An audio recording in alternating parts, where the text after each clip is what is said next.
button blue. Sub if you new. Hey, what it do? Make the like button blue. Sub if you new. Hello, Citation with the deal. Start the gamer off audio direct game. The vibes like brothers. Get it? As promised, we are back, Durag Nation. It is time. Make sure your durags are tightened because we got a day for you guys planned. It is New York Comic Con. My podcast partner, Jay Shockblast, is actually in New York right now at New York Comic Con. He is currently attending the Funko Fusion panel, but I think he might pop over to the Marvel panel, see what's going on. But I am not in New York, so I'll be doing all the coverage from here in my home office. Looking forward to it, particularly as I covered in my video yesterday. There is a Marvel Games special presentation happening today starting at 4:45 Eastern. Surprisingly, nothing has leaked about it, though there was a leak, which I'll get into in a second. But Marvel tight-lipped so far officially about what they're going to show. It is a 30-minute presentation happening at New York Comic Con, and it's interesting that New York Comic Con is the time that they decided to start highlighting some Marvel games. So far, they've given us some updates on existing Marvel games. They revealed a new Marvel game the other day, Mystic Mayhem's new RPG from NetEase. There's also a Marvel Rivals technical test going on right now in China. Some interesting stuff going on, but we'll get into all the rumors and everything and all the leaks that anyone may or may not have missed, because this one particular one is technically breaking news, but I didn't want to make a video on it yet because I thought we might get our answers today, so we'll see. But what's up, chat?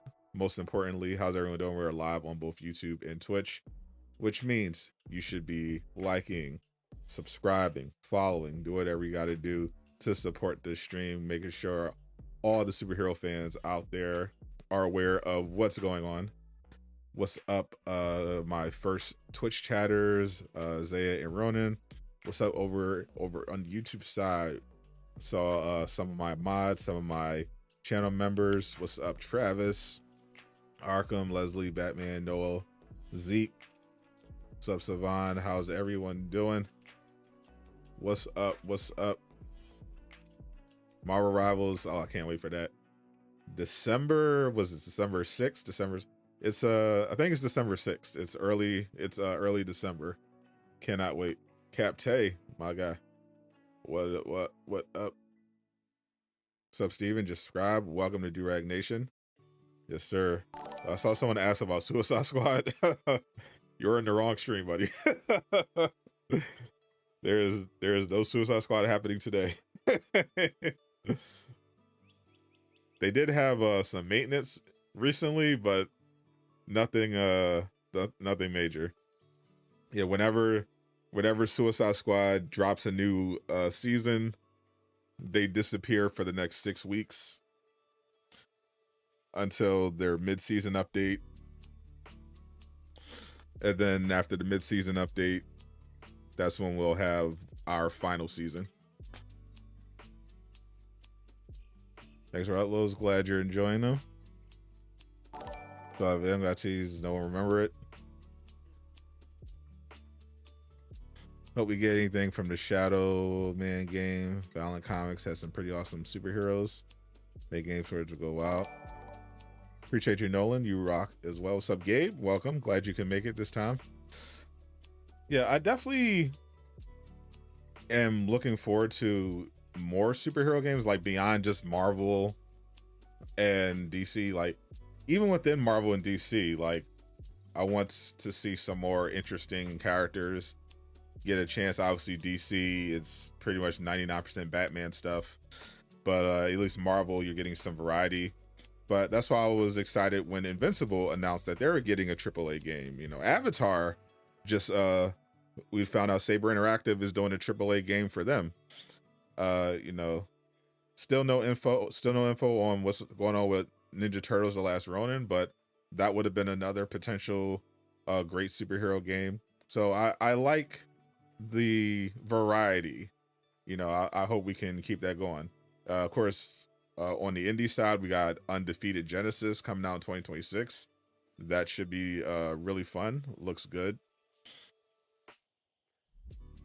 But what's up, NoCap? So some stuff is potentially going on. Chat. I was scrolling through the old Twitter yesterday, and Kurikasis was tweeting some stuff out, and he mentioned he's a very reliable leaker. He's growing in the space. He's actually for all the people who love Marvel Rivals. If you've been keeping up with my coverage of Marvel Rivals, he was actually the one who was the first one to tip people off that Marvel Rivals was like a thing. Like he was the first one that had that scoop for Marvel Rivals. He was the one that put it on our radar, and then I believe it was the streamer got someone on the team to give them some more info, and then they had some more stuff from there, and then we had the official release. But yeah, so Kurikasis, he mentioned that he's been doing some digging, and apparently Marvel's Wolverine, that's right, might be looks like it's getting a reveal before 2025. We thought it might be a while, potentially before we heard from Marvel's Wolverine, because of the cyber attack. Just fair warning, this is pretty much going to just be a Marvel stream, so I'm not going to really get into any like Suicide Squad stuff. Unfortunately, I've done like a million videos covering Suicide Squad, covered the future of the game in my last Suicide Squad video, so if you missed any of that, definitely go check that out. This is pretty much just going to be Marvel today. I will look at the James Gunn stuff that he teased for Comic-Con because I'm interested in the Superman stuff, but we're mostly going to be talking about Marvel today, so just keep that in mind. If you're here about some specific DC stuff, that's not just going to be the focus of the stream. But he said that there's going to be some kind of showcase for Wolverine happening this year. So Insomniac put their head down and they are moving. I thought, because I thought it was probably coming out in 2026, I thought they might do something, but we might not hear about it until next year. But apparently Sony is planning to do some kind of presentation for Marvel's Wolverine, which is very interesting timing that he just heard about it, because obviously today there's a mysterious Marvel game special presentation. We don't know what's in it yet. We also know that it's coming up on Insomniac's 1-year anniversary of Spider-Man 2, 2 days away in fact. So in addition to that, there's also the Sony 30th anniversary in December, as well as the Game Awards. So between Comic-Con, this Marvel game special presentation, the anniversary, it looks like Sony's not done yet, and they're going to potentially close out the year strong with some Marvel's Wolverine stuff at the very least. And I'm still expecting the Spider-Man 2 DLC as well. Insomniac still has not said that it's canceled. They refuse to say it's canceled. So until they say it's canceled, I'm acting under the assumption that it is coming. And today would be the perfect time to announce it. There's Marvel game stuff happening. It's the anniversary of Spider-Man 2 in 2 days. So, they got the PS5 Pro coming out the beginning of next month with a free update for Spider-Man 2 included. So all that lines up pretty well. Plus we got the Game Awards. So I think we're definitely closing 2025 with some, you know, big Insomniac stuff. Wolverine and Spider-Man 2, I would imagine. I don't know about Venom, but I definitely think Wolverine and Spider-Man 2.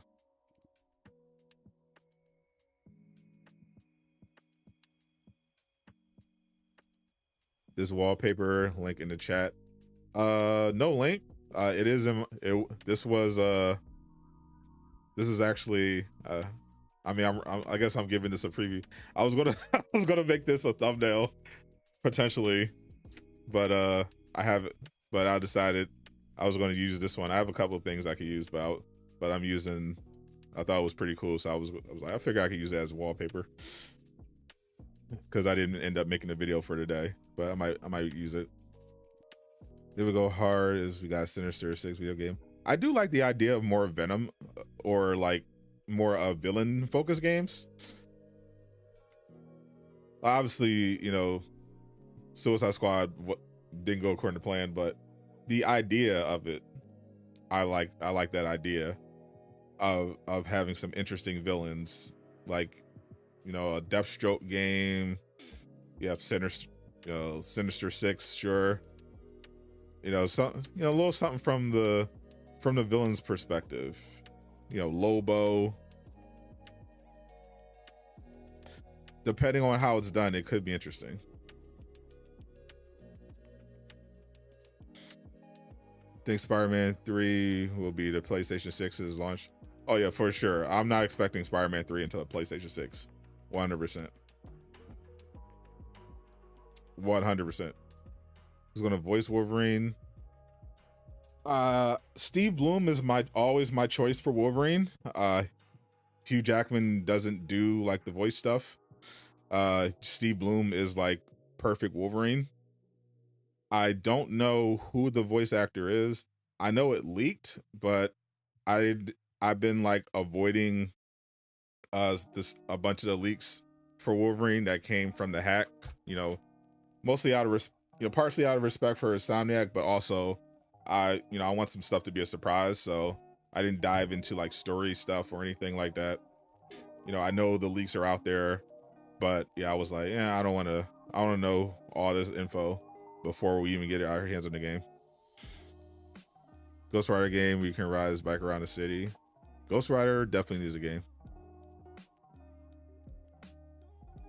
I think Spider-Man 3 is definitely on the PlayStation 6, but I don't think it's going to be PlayStation 6 exclusive. Just my feeling. Hellboy has gotten a couple games. I haven't played any of them, but yeah, Hellboy has been getting games in the last over the last 5 years. It feels like every time I turn around, Hellboy has a new game out. Spawn definitely is past due. Like, I don't know what's going on with Spawn. I know there's some kind of Spawn. I think there's a Spawn movie project potentially. I heard some stuff about Spawn, but I haven't heard any game related info on Spawn in a long time. I know he's still a popular character. His merch still sells really well, but I haven't heard anything. New Joker game. Always wonder how a solo Hawkeye game would be. Now we're talking. Hawkeye, Green Arrow, please. Love some Green Arrow. Green Arrow needs some love.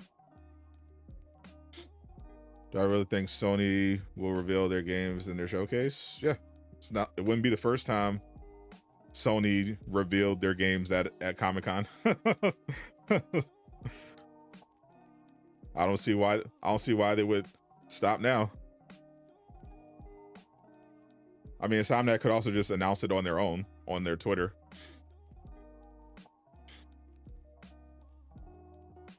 The potential announcement of Wolverine, or I would think Wolverine would be at an event, but yeah, Spider-Man DLC announcement could be anytime. Insomniac could do that on their own time. But yeah, I mean, we literally had more than an hour worth of Spider-Man 2 stuff at last year's Comic-Con. What's up, Nava? Welcome. Green Goblin game. A Red Goblin.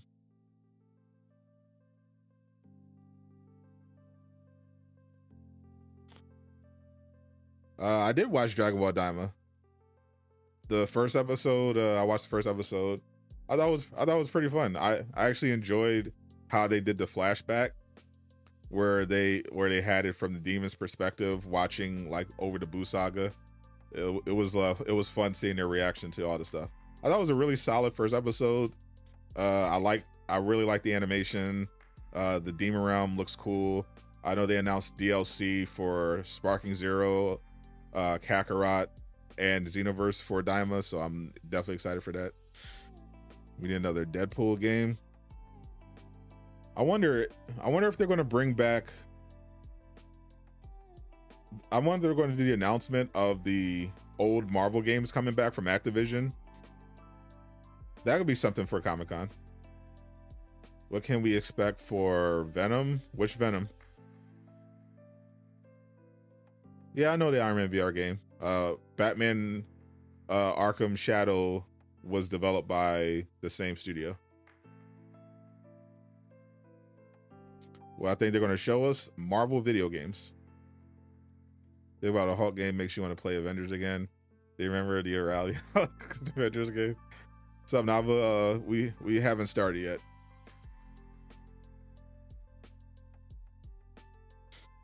Venom game. I would imagine the Venom game is going to be a Lethal Protector game. They're going to utilize some of the cut content and stuff that they showed off during the marketing for Spider-Man 2. Even if they announce some, maybe I'm assuming this is just going to be like some Wolverine gameplay and an update on its status. I still don't expect it until 2026. Because why rush it? First of all, they had that big cyber attack. They're obviously been playing catch up. One of the chief issues with Spider-Man 2 was that they didn't have enough time. If they can wait until 2026, why not just wait until 2026? Because, it's not like Sony doesn't have anything for 2025. The problem is everyone has something for 2025. PlayStation alone, they got Death Stranding 2, they got Ghost of Yotei, they're dropping Marathon, and there's supposed to be one other major Sony game dropping in 2025. Everything's dropping in 2025. Wolverine might as well just take the extra time, rework what they need to rework, make sure it's ready, and then aim for 2026. Because I'm telling you right now, there's too many games in 2025. I'm telling you that right now.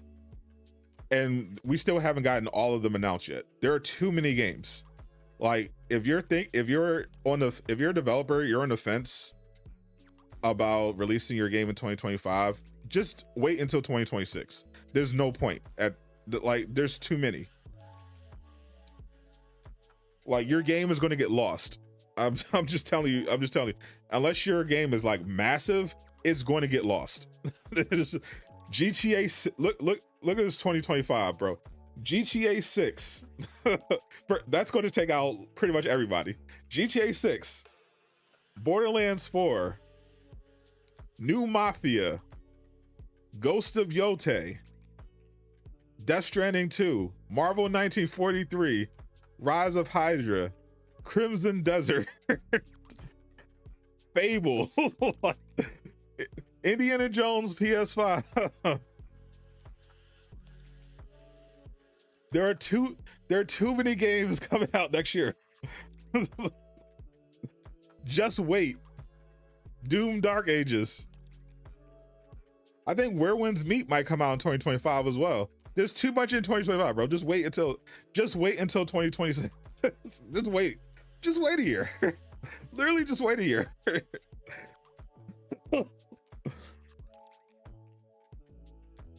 Like, there's at least, I did this a little while ago.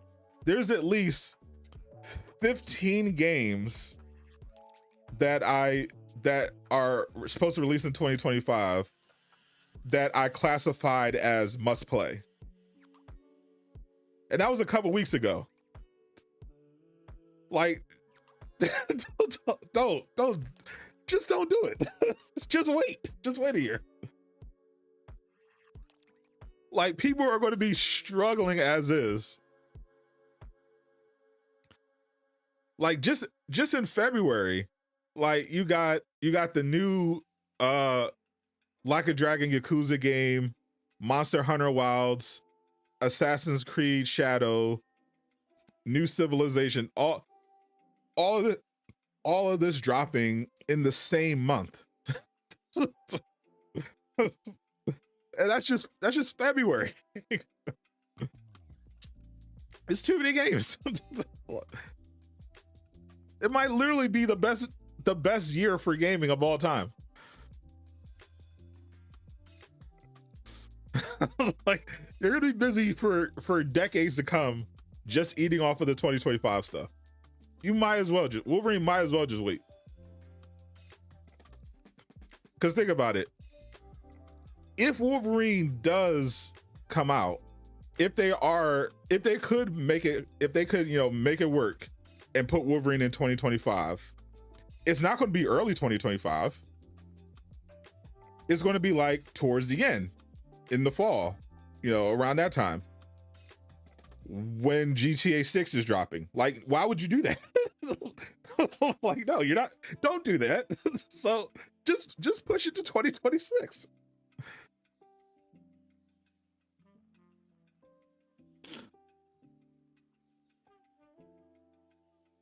You barely had, bro. I'm gonna have to literally just binge through a bunch of games and then just clear up space to get ready for 2025.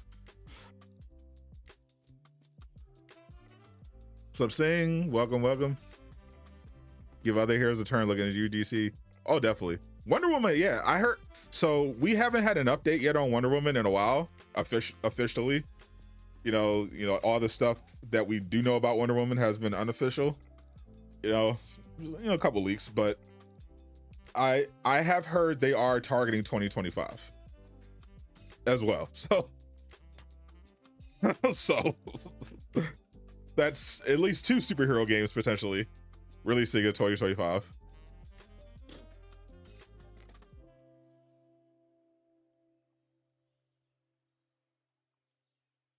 You get to eat the head of the NPCs in the Venom game? I would hope so.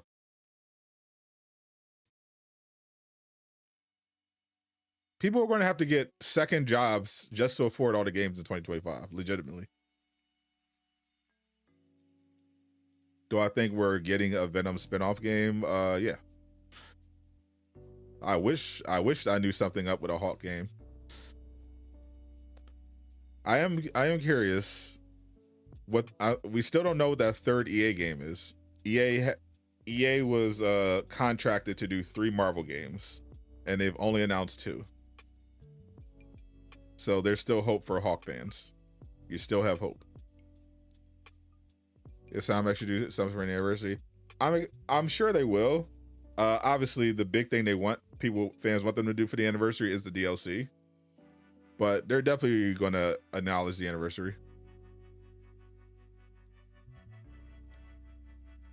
My opinion on collector's editions for games. Collector's editions are worth it for whoever buys them. Collector's editions, by the very definition, are for collectors. If you are a collector, then a collector's edition is worth it, assuming it has the stuff that you want. That's what they're for. They're obviously going to be marked up. They're obviously not going to be like the best dollar for dollar value, but that's not the point of them. That's why they're a limited edition. They're very specifically geared towards collectors. So if you're a collector, then you obviously are going to go for the collector's edition stuff. But if you're not, then you're probably not going to be able to justify, spending, nearly $200.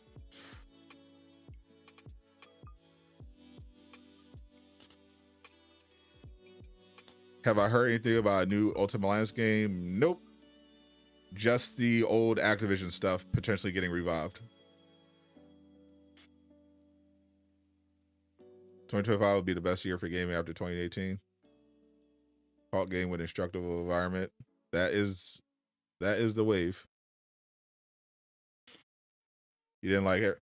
I would imagine if they're going to do a Venom spinoff, it would have to. I mean, they would have to figure out a way to work in Eddie, because making it about Harry wouldn't really make sense given the events of the main game, and we obviously they know what people want Eddie Brock. People made that very clear. I thought Harry was okay, but people want Eddie, and Eddie is in the Insomniac universe. He exists. So it would make sense for them to figure out how to work Eddie in if they wanted to do a spinoff. Big game of Defenders before last web at a Defenders game. So we're talking so Luke Cage, Jessica Jones, Iron Fist, and Daredevil co-op. I'm here for it. I could get down with that.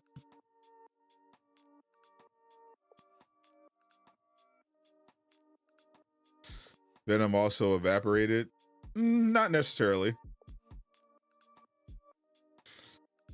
So they've left plenty of clues in the main game. Obviously, there was also content that was cut that they can fill in there, but just off the main game, we know that it's possible to acquire symbiote. Carnage, Cletus Cassidy, acquired some symbiote, and he managed to hold on to it even after Venom was defeated. But the other important clue that I noticed a lot of people missed is that when Venom fought Craven cut off his tongue, and you could actually still see in game the tongue on the ground moving on its own. That's actually a pretty significant Easter egg. It's a callback to the comics where we actually got a Venom symbiote created in a lab by using a piece of Venom's tongue that was cut off.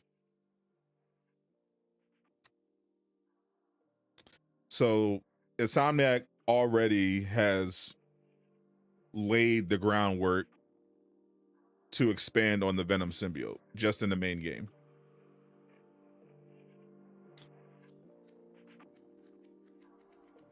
What's up, the bot? Daredevil game would be easy hit. Yeah, Daredevil, I'm very surprised we haven't had a Daredevil game yet. With how popular he is, I'm surprised we haven't had it yet. Especially since I heard that around 2020, there was a leak on 4chan that said there were 2 Marvel games that got greenlit. A Wolverine game, linear God of War style Wolverine game, and like an open world Daredevil game. And people were like, "Oh, it's 4chan, so you kind of never know. It's usually it could be BS." But then like the next year, Insomniac revealed that very Wolverine game. But they never revealed, but we never got a reveal for the Daredevil game. We didn't even know who was potentially working on it. So I'm wondering if it's just been in development all this time and they're just waiting for like a big surprise reveal because they wanted to announce it when it was close to release, close to being ready to release. That's what I'm hoping for. On a scale of 1 to 10, how likely are we getting a DLC announcement either today or sometime between now and Sunday? On a scale of 1 to 10, 7.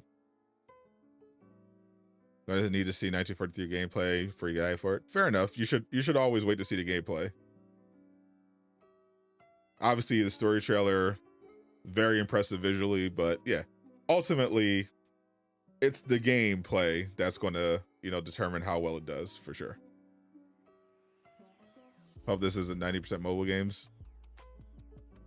Don't forget the Lego Marvel games.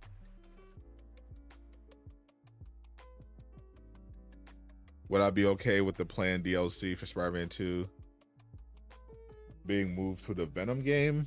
Well, it doesn't make the planned DLC doesn't really make sense in the Venom game except for the Carnage boss fight.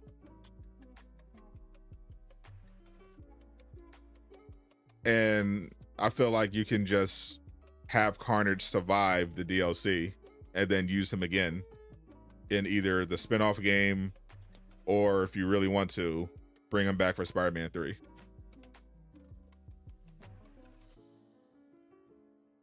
The Sifu game is kind of like a Daredevil game if you use mods.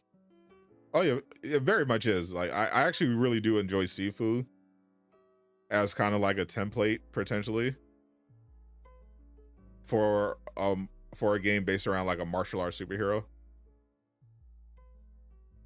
Well, I want a Punisher game. I know Travis loves Punisher. I'm not that guy. I like Punisher.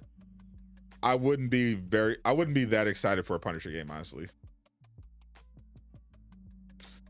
I have no idea what EA's plans are for that third Marvel game. I've been trying to track down info about it for a couple months now, so I still don't know what they're planning, if it's canceled or not. But as soon as I have some info, I'll update everybody, of course. But yeah, it's hard to find any information about that third Marvel game from anybody. What's up, Champagne? Welcome. What's your superhero that have games that have superpowers? They don't even necessarily need to have superpowers. Like, you know, Batman doesn't have superpowers except for the fact that he's rich. It's kind of a superpower. You know, he's rich and he has plot armor, but it's just Punisher is a character where I enjoy his stories. Like you can make, you know, for really cool Punisher stories, but he's not that exciting for a game protagonist perspective, because at the end of the day, he's a guy with guns. So you would have to be really creative with how you use Punisher if they were going to make a Punisher game. Because, I mean, what is Punisher game-wise? He's Max Payne without bullet time. like you have to figure out a way to make that interesting. Like the villains he's fighting, the types of weapons he's using. Like, if you had a Punisher game where, for instance, you have some really cool shield weaponry, you know, some really cool Marvel gadgets, and you maybe had a mission where you're fighting Wolverine, you know, you recreate that scene from the comics where Punisher beats Wolverine. Like, you know, cool stuff like that could work, but yeah, you have to be really creative with Punisher to make that interesting. Max Payne wishes he was Frank Castle. Fair enough, but you get the point. That would be the blueprint of the game, and it's just like, you know, that would be like what we're looking at. Like, there's because he's mainly a guy with guns. That's the essential issue. Like a Deathstroke game, Deathstroke is a super soldier-ish, but that game could be interesting because, you know, he's like a lethal Batman. You know, he's vaguely, you know, superhuman. He's got, you know, great hand-to-hand combat. He's got really cool gadgets. You know, he's an assassin who targets metahumans. so you can have some really cool encounters like that. You know, I think it would be much easier to sell a Deathstroke game than a Punisher game.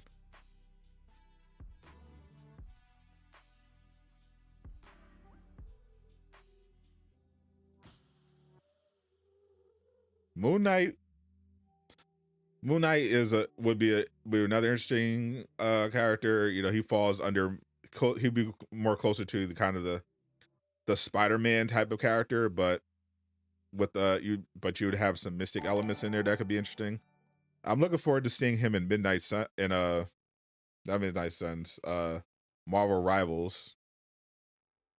He was revealed in, he was teased in Marvel Rivals. He is being added along with Psylocke, so I'm looking forward to seeing their interpretation of him there. It's nice that, you know, he's getting some more attention because of the show.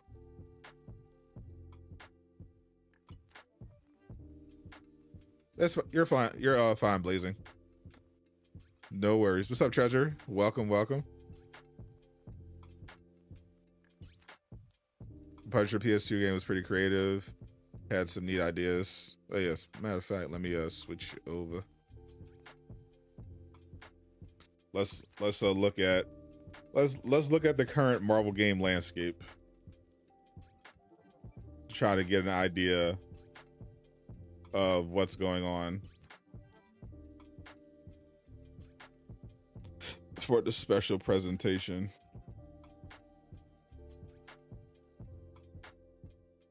Made my trusty Google Doc.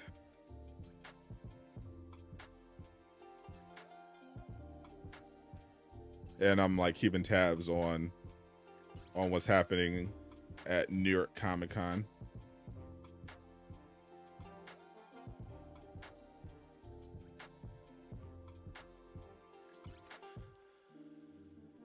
So that's the current state of it. A lot of Marvel games. DC, I don't know what DC's doing. DC needs to step it up.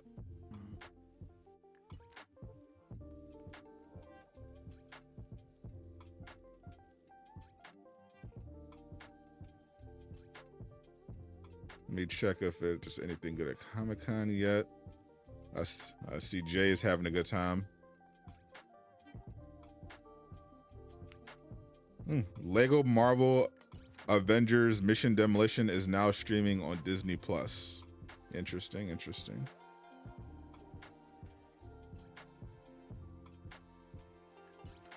Just checking out the latest updates.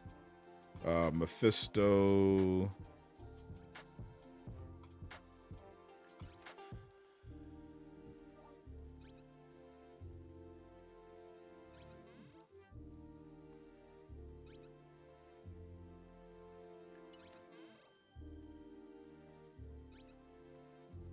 Oh, there's a Magic the Gathering and Marvel collab happening.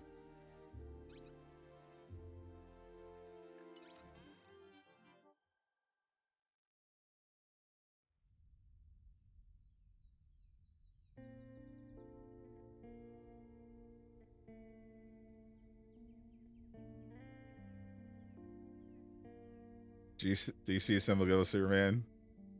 Why stop at Superman?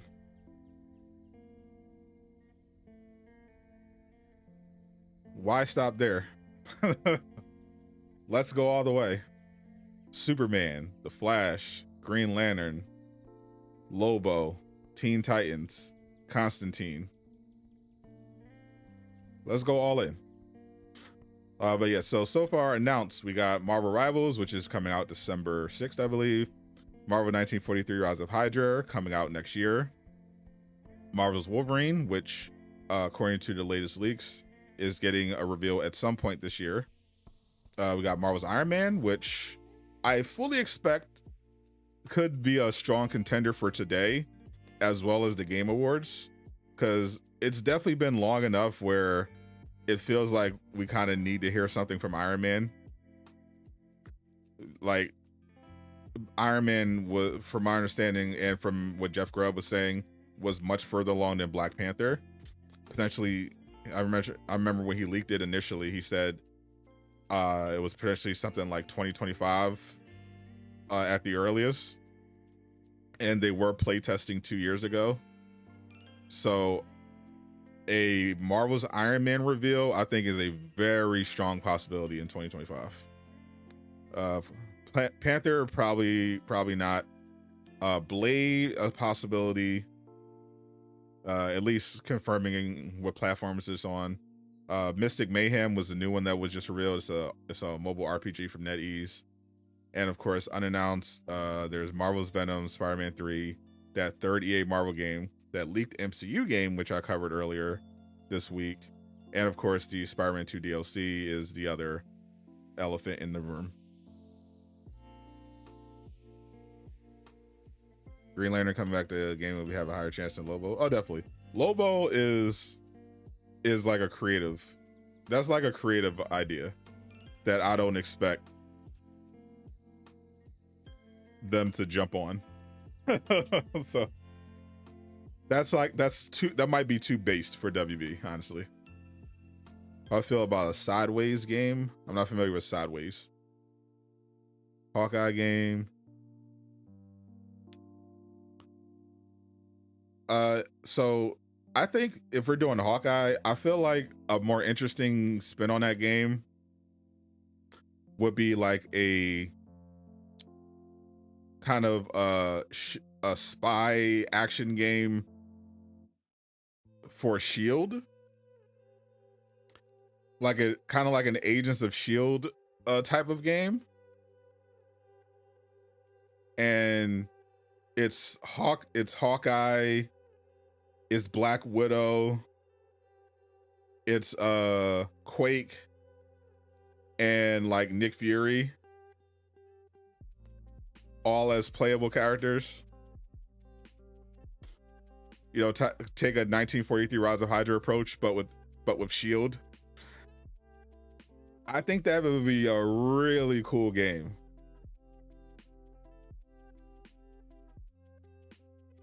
$20 says they ruined the James Bond game.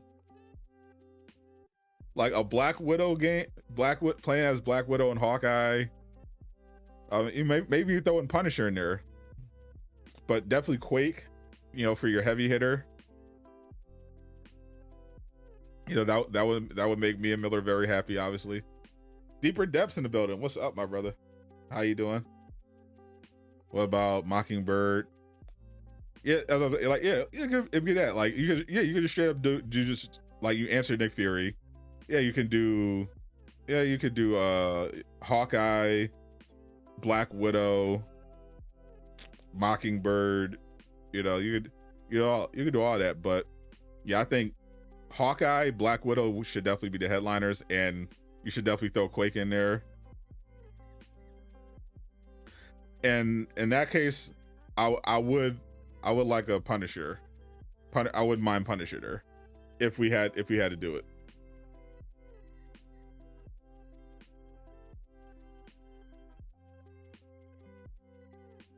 I would not mind that, but I would want to balance it out a little bit.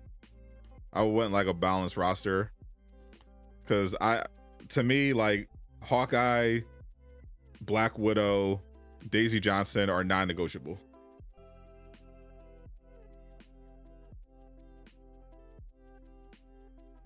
Like you got to have them.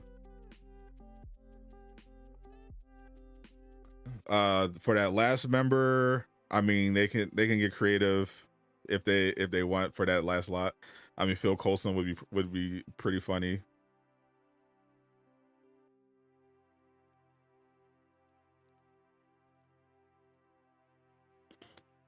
But you know, that last slot is flexible. You know, they could have Peggy Carter if they want. They could have Mockingbird. Shoot, they could do Norman Osborn actually. You know, I remember he had that whole arc. That could be interesting. Or like a more lesser known hero.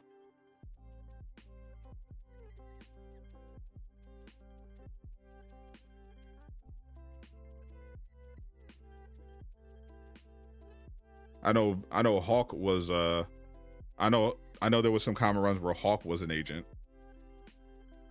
Wouldn't that'd be an interesting roster. Because I do kind of want if we're having Hawkeye and Widow, that will cover our like normal human agents, and then Daisy Johnson would be a super. So I would actually want 2 supers.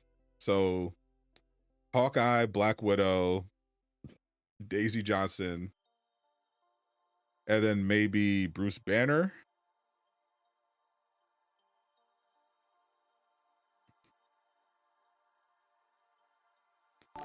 Or Sam Wilson. Jerome Walsh, appreciate the 5. Captain America, Game, Sam, or Steve. Yeah, maybe Sam as the final member. Smart Hall game where you just do science and death. Imagine that's the MCU game.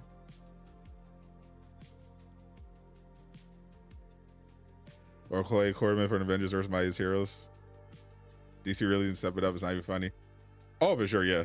Like, if you look at all the stuff Marvel has coming up, they definitely got to step it up. I will say, though, that there's a little bit of hope. Like, you know, James Gunn seems to mainly know what he's doing. He's very excited about doing video games. And also while we're at it, we did have this one tease from James Gunn.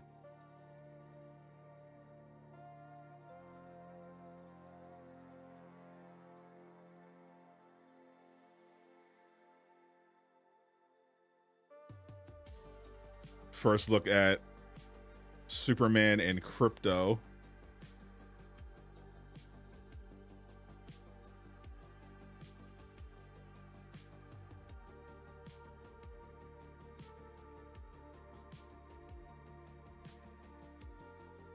I think that looks pretty cool.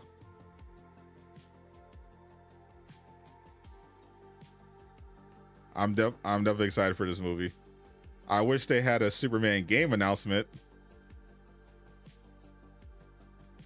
to go with the movie, but I do appreciate what Gunn is cooking up. A Fantastic Four game. So it was funny. People thought that Rise of Hydra, before it was revealed, was going to be Fantastic Four. Because people heard that going in, they knew Amy Hennig was writing it. They heard it was an ensemble game with 4 characters and it was Marvel. So people were like, well, obviously, if it's an ensemble game with 4 characters, that's Marvel. I mean, it has to be Fantastic Four, right? You know, Defenders. And it turned out to be Captain America and Black Panther. And 2 non-superheroes, but we'll let them cook and see what they do. But yeah, I think, especially now that they're pushing the Fantastic Four into the MCU, it would be nice to have one of those games in the works, just in case the Fantastic Four movie isn't bad.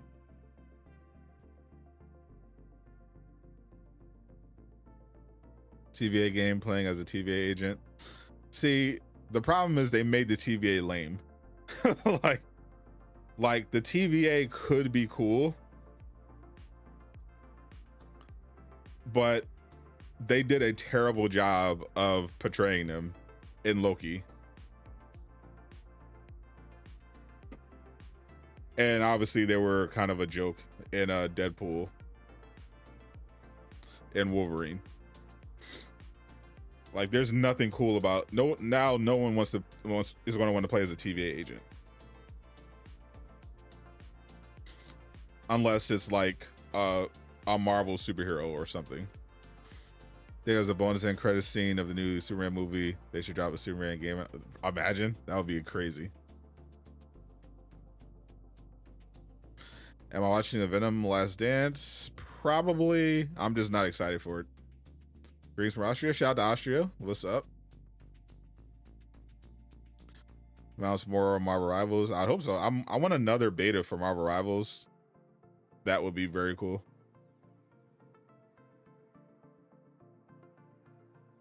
Already seen the Marvel phone game. The Contest of Champions celebration panel was a couple hours ago. We're waiting for the special presentation one.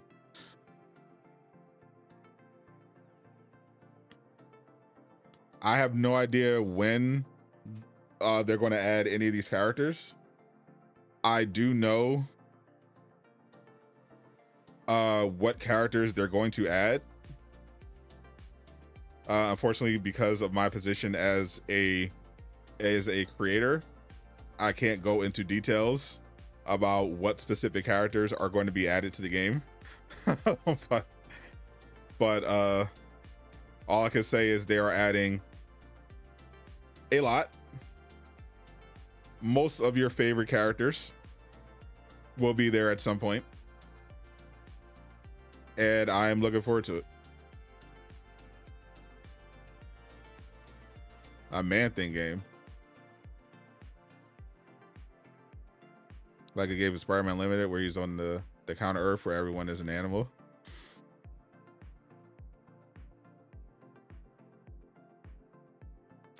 If we get an Ultimate Alliance Shadow Drop, it would be cool for sure if during this presentation they confirm that they were able to bring back the old Activision Marvel games, because we know that Activision was working on bringing back Transformers, some of the old Marvel games like Deadpool and X-Men Origins Wolverine, and relisting them. So if they are able to do that, if they were able to sort that out, it would be really cool if they announced it today.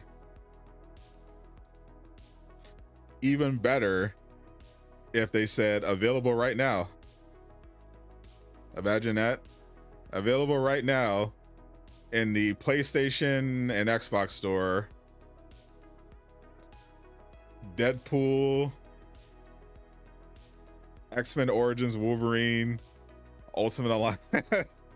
Like, that would be outrageous, bro. I would run to the I would boot up my PlayStation so fast.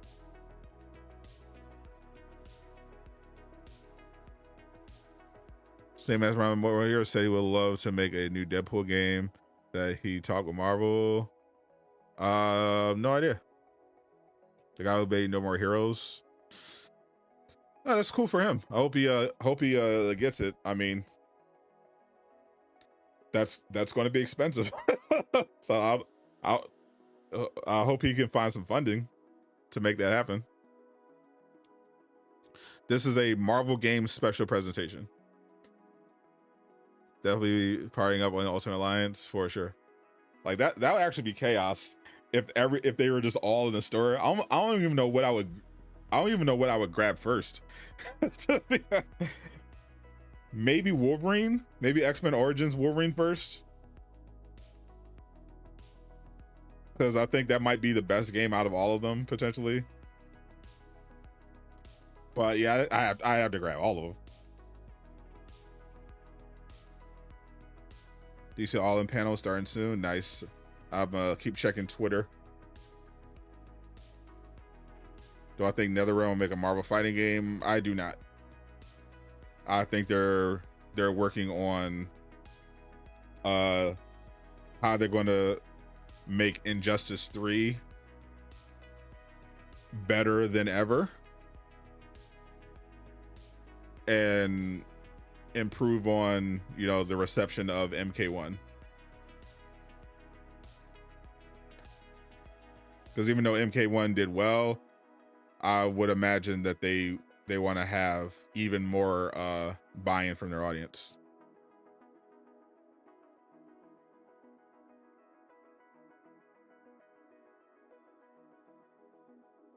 Prince Charming film is officially in the works at Disney. Interesting. Director Blanca.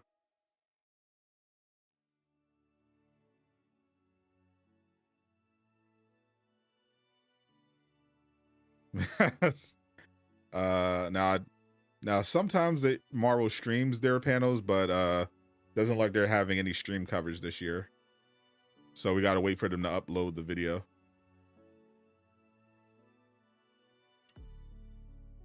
And the images.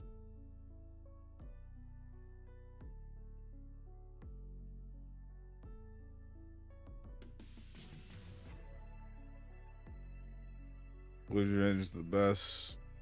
You have not missed anything yet. The countdown is still going. We're almost there though. Storm or Scarlet Witch game would be your dream. Well, Storm would be my dream. But yeah, I definitely feel like we're due for a magic based game from Marvel and DC, because there are some really cool magic characters that characters that deal in that sort of stuff that could make cool games. You know, DC has Dr. Fate, Constantine, Zatanna. You know, Marvel has Doctor Strange and Scarlet Witch. They could definitely make some cool stuff.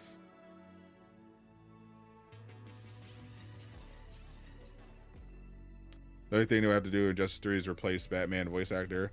Yeah, Roger Craig Smith is going to be a busy man.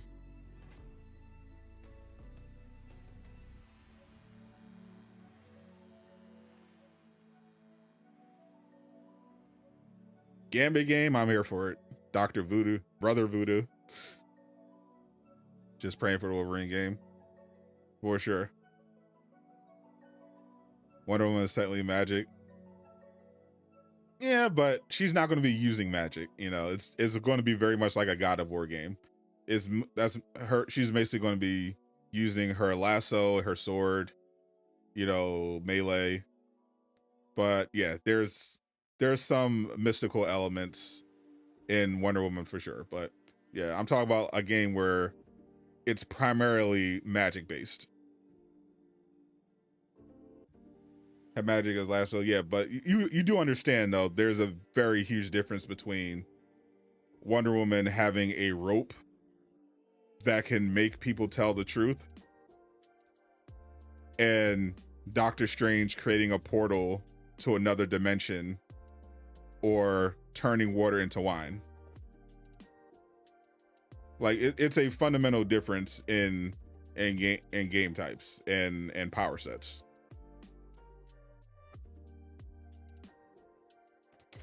That's what I mean by like a more magic based game. Wonder Woman has mystical elements to it because, you know, her goddess lineage, but she's not a magic based character.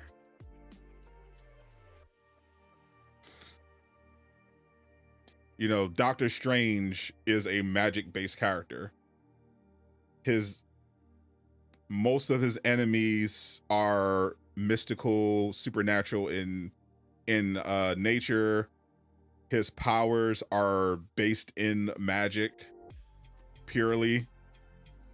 That is his primarily means of attack. Spells, enchantments. That's what we're talking about.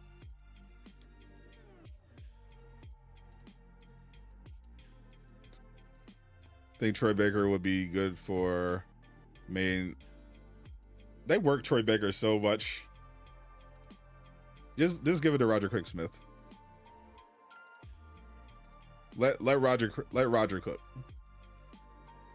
They have not given us any clue, and I'm still checking to see if anything leaked, but so far only thing they said is that it's a Marvel game special presentation.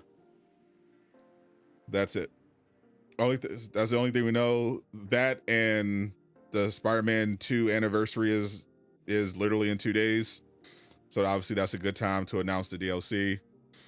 You know, Spider-Man 2 DLC could also, the perfect timing for Spider-Man 2 DLC would be announce it today or over the weekend and then release it in time for the PS5 Pro.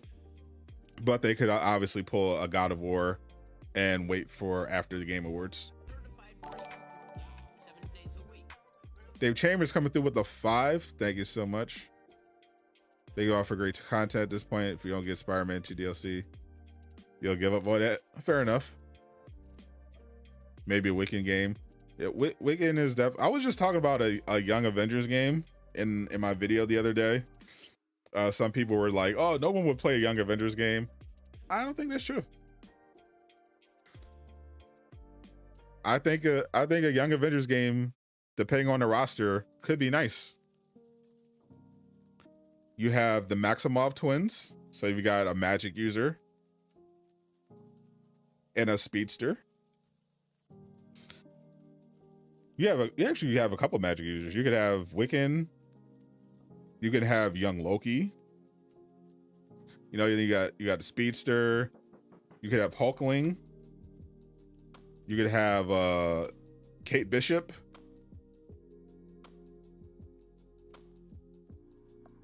You know, you can have Cassie Lang. That could be a really interesting game. Miss Marvel's the only character you play. That's. She would actually be the character I would not play if I had a choice. I do like Kamala, but I played so much of her in Avengers. If I'm getting a young Avengers game, I'm definitely playing with the other characters. If we have the option to play as the Maximoff twins, I'm definitely playing with them instead of Kamala. A Doctor Doom game is definitely a villain game that could very well work. A Spider-Man 2 celebration stream on Sunday. We'll see. We'll see how everything pans out. Magic game based on Limbo will be fire. No pun intended. We're definitely going to be getting X-Men games for sure. I am reacting to any interesting superhero stuff that pops up for New York Comic Con.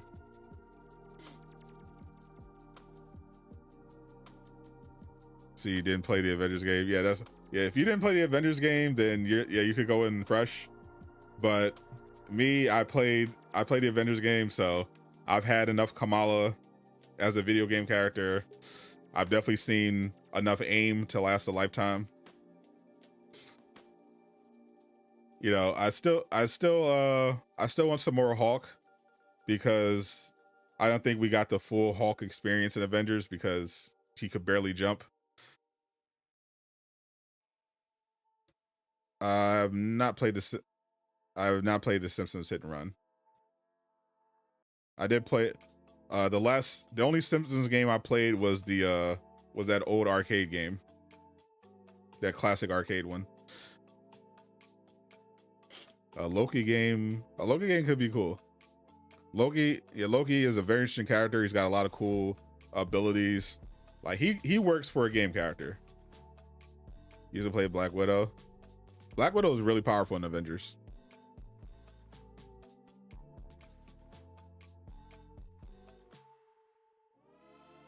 If Wolverine, I'm the freaking Wolverine buff. That's crazy.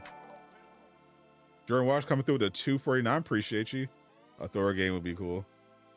Yeah, people don't sleep on Thor. We had a Thor game before, you know, movie MCU movie tie-in, but yeah, after the success of God of War, Thor still works. I mean, he was really fun in Avengers. You know, he's got really cool abilities. You know, there's a ton of big worlds and enemies you can explore. Like, that's the cool thing about Thor. Like, he's a popular character. He's got abilities that you would want to play as in a video game.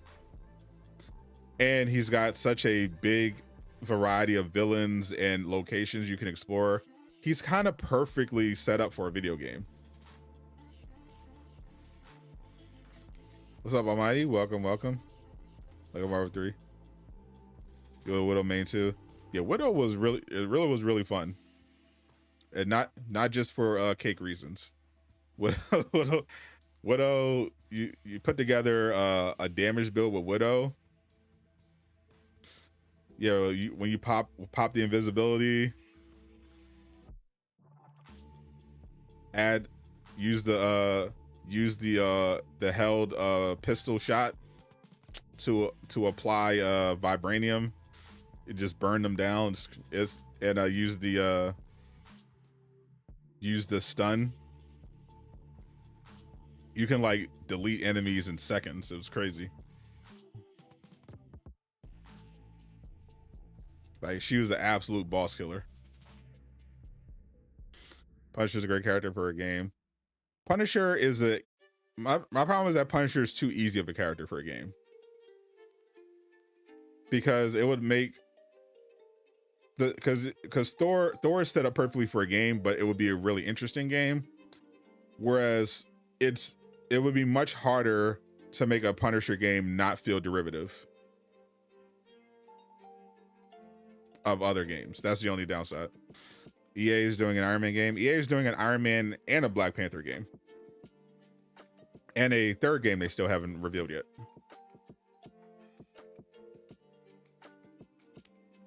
Reveal more characters from our rivals. Yeah, Miller, I haven't tapped in with Miller yet about Marvel Rivals. They've been quiet, but I know they're going to reveal Moon Knight at some point.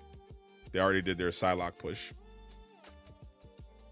Should get a game like Marvel Heroes. I'm surprised they haven't tried a console MMOs type of game yet. I'm sure someone will. It's probably going to be NetEase. NetEase has been making a lot of Marvel content. Doctor Strange by Remedy would be crazy.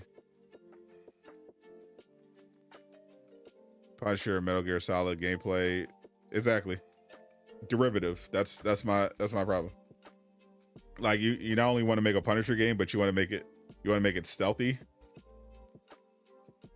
Like, that's what I mean. It's harder to make a Punisher game and it not just feel too much like a generic third person shooter, because he is at his core, he's a guy with guns. He's a dude with guns. We love his character, we love his story, but for a video game, he's a man with guns. That's not enough. Like, Batman is a normal guy, but he's a normal guy with martial arts who dresses like a bat, who's got crazy sci-fi tech. He's got something interesting going for him. That's like a unique selling point. Punisher is a guy with guns. Nightcrawler, yeah, that's a unique game. Like, Nightcrawler is a unique character. He's himself an interesting character. Very religious. Mutant. So you got the whole X-Men mutant thing to build off of. He could teleport. He's a really skilled melee and sword fighter. So you have some really cool stuff going on with Nightcrawler. Punisher shooting people is like, okay, what are we doing? He's literally a guy. Like, that's what I'm saying. Like, you have to be really creative with a Punisher game to make it not a game about a guy with guns. like you have to. That's why I like the idea of putting him inside of like a Shield game with like other characters, so he's not the only one. Like, hell, make it a team up game. Punisher and Wolverine team up game. Or Punisher and Shield. Punisher is helping out Shield. So you got Hawkeye, Black Widow, Daisy Johnson. Like, by himself, I don't trust a Punisher game unless they have a really interesting angle.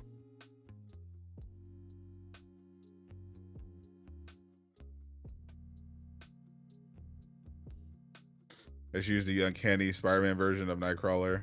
in a Nightcrawler game. Jay absolutely loved Spider Crawler.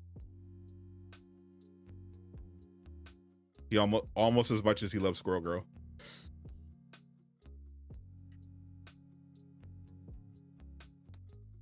The hardest X-Men character to ever do a solo game for would be Angel. Would it? Would it really? The hardest character to make a game for? I feel like that would be kind of more straightforward. Like, especially if he's Archangel. He's a flyer with range attacks. You know, he's waging a war against Apocalypse. He clashes with the X-Men. Like an Angel game just makes sense. I feel like it'd be much harder, for example, to make a Professor Xavier game than an Angel game. I mean, you're rolling your chair around the mansion. You're in Cerebro. Like, what is that game? What is the Professor X game? You're going to teach classes? Like what? Like how? Like what are you doing? I feel like it's a way harder game. An Angel game is, to me, is just easy. It doesn't make sense. What's up, Codename Chief? Roll around that's just crazy work. I'm saying, like, that's all we see of Professor Xavier do most of the time. He's rolling around the mansion, he's teaching a class, he's giving a lecture, he's doing a speech, he's checking Cerebro, like like Hazley, he comes out in the field and he sits on the back line and, you know, does his powers are cool, but he also doesn't like to use his powers on people. So it's like, what are we doing? Like Legion makes sense for a game. Like Legion, that makes sense. He's a powerful psychic who, you know, who's about that action. Like, yeah, Cable could work. You talk with Riddell. He's like, yeah, no one wants to do that in the video game.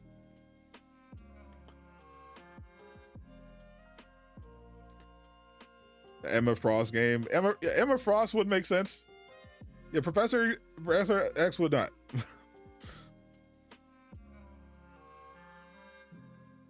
Magneto is. That's the other thing. Magneto wouldn't be a hard game at all. It's an anti-hero game. You're Magneto. You're fighting the humans, and you're fighting the mutants. Or you can have a morality system where you can have choices where you can work with Xavier and them at certain points, or work against them. Obviously, you don't have to worry about his powers because his powers are really cool. Master at magnetism, can fly, do all sorts of cool stuff. A Magneto game would be amazing. I would love them to do that.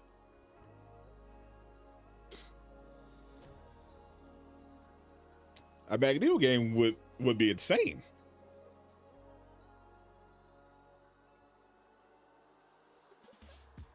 It's a villain game with morality options. Yeah, it's straightforward.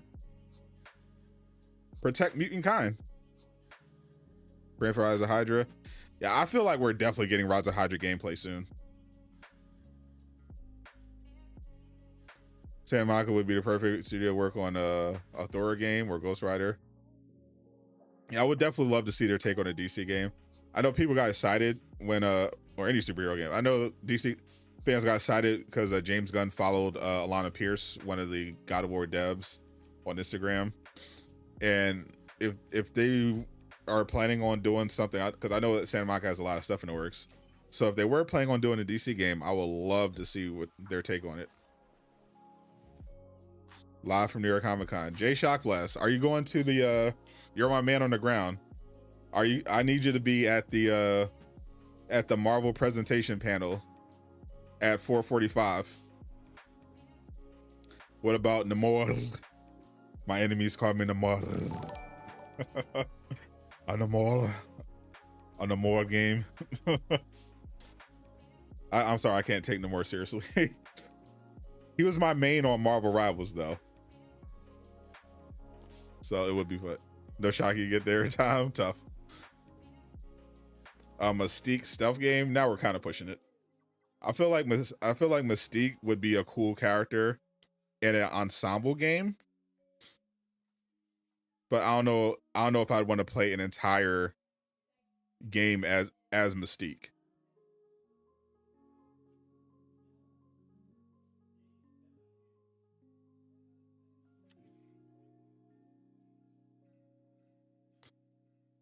Moneybags there just to sell his idea for a Squirrel Girl game. That's also true. Yeah, I can't confirm Jay Shockblast went to New York Comic Con to see Funko Fusion and to pitch a Squirrel Girl game.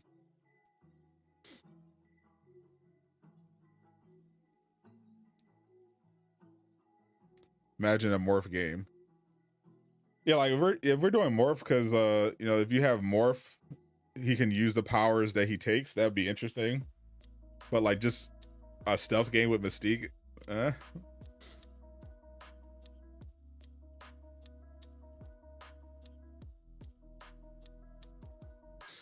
If at this point, if anyone is going to do a Marvel MMO, it would be NetEase.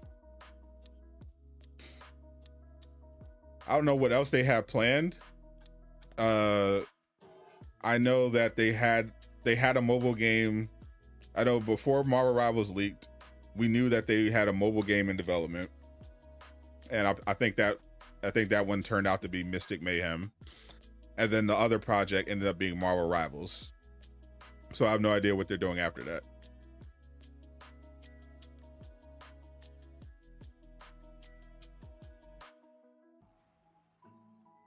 Hitman style. Now, if we're doing a Hitman style game,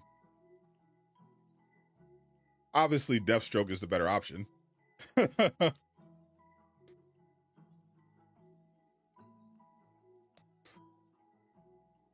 Like if we're doing assassinations, I want to be Deathstroke. if we're doing that type of game. A Punisher game that plays like Manhunt. Iron Fist martial arts game. I'm here for it.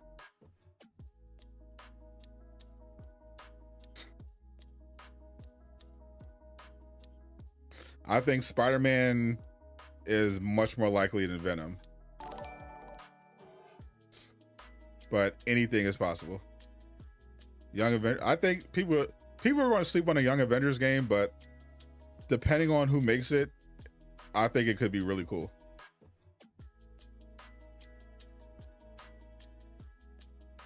Happy to have you here, Blazing. I'll keep updated on Twitter. I got Jay Shockblast literally on the ground at New York Comic Con, but unfortunately, he's not going to be able to attend the panel.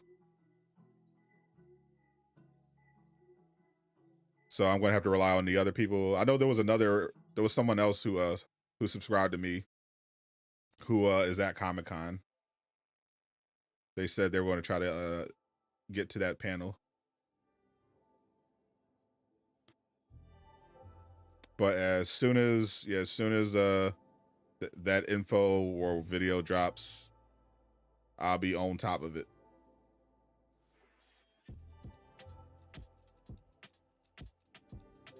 About 24 minutes away. Bullseye Hitman game for the Marvel side. A sexy black cat game. Don't we all? You want Wicking, Kate, Miss Marvel, and the rest. You don't care who. I mean, we gotta have Speedy. You gotta have his brother. You gotta have Wiccan's brother. if you're gonna have Wiccan. Then you need a tank, so you got Hulkling.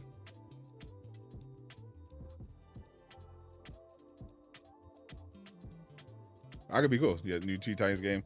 Just any Teen Titans game like would be really cool. They because I don't know if James Gunn is planning to do anything with Teen Titans for his DCU, but I know Marvel is trying to do a Young Avengers movie or a show, whatever. So it makes sense for me if they tried to do a Young Avengers game, since they are actually trying to set up a Young Avengers project.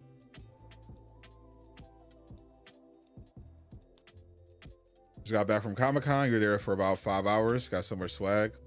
Oh, I should have stayed for the Marvel presentation. You could have reported live. Gotham Sirens. Absolute Carnage DLC. X-Men game, but like Guardian style.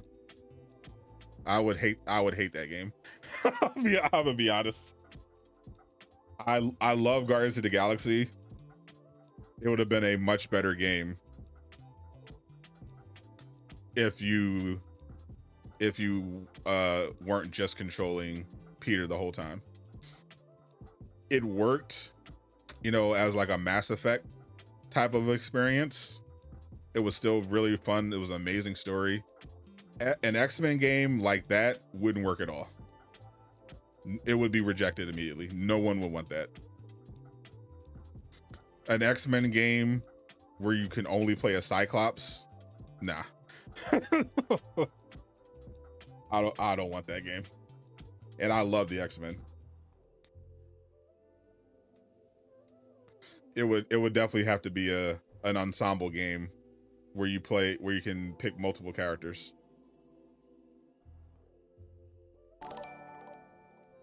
Rumor was the writer for Supergirl Woman of Tomorrow is working on a Titans game. Really? How did it have time to do both? Green Arrow game. Green Arrows, now we're talking.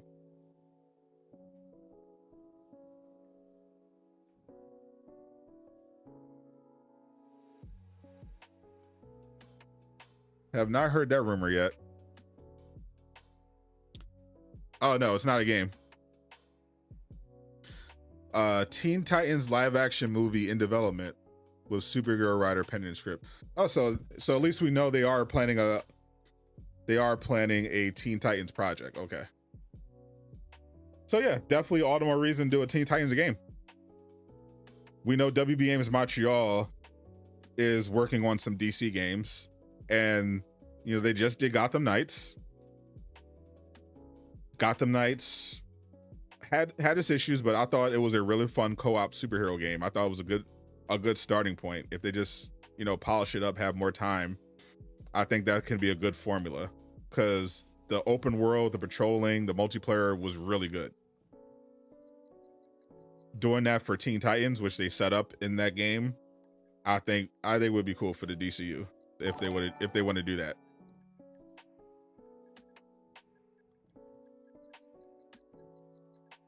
Spider-Man 4 2026.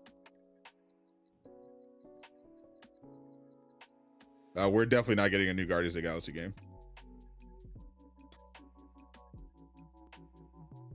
If we do, it won't have anything to do with Eidos Montreal, unfortunately.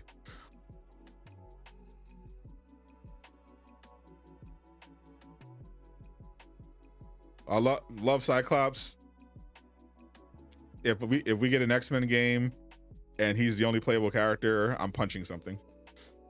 What's up, Eastwood? Welcome.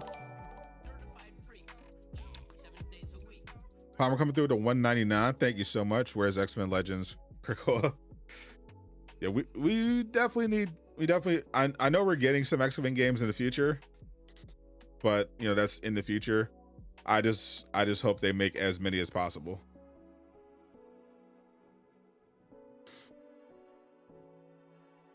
GTA 6 or X-Men game? X-Men game. No, without a question. No question. I love the GTA franchise, but if I had to choose between GTA 6 In an X-Men game, I'm taking the X-Men game for sure. Unless it's a fighting game, then GTA 6 obviously. Marvel's open beta announcement. Yeah, we definitely need that. Blank Man game. Now we're talking. Actually based. Blank Man and Meteor Man. Let's get it. Let's get a Blank Man and Meteor game going. Meteor Man game going. Yeah, the special presentation is 30 minutes long. What's up, Eric? Welcome. Imagine first half Spider-Man 3 play as the clones. Marvel versus DC.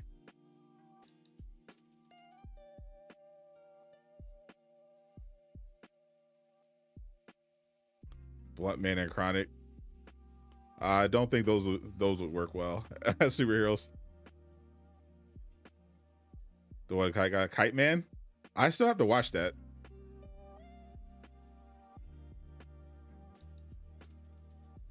Avengers will be. No one will ever.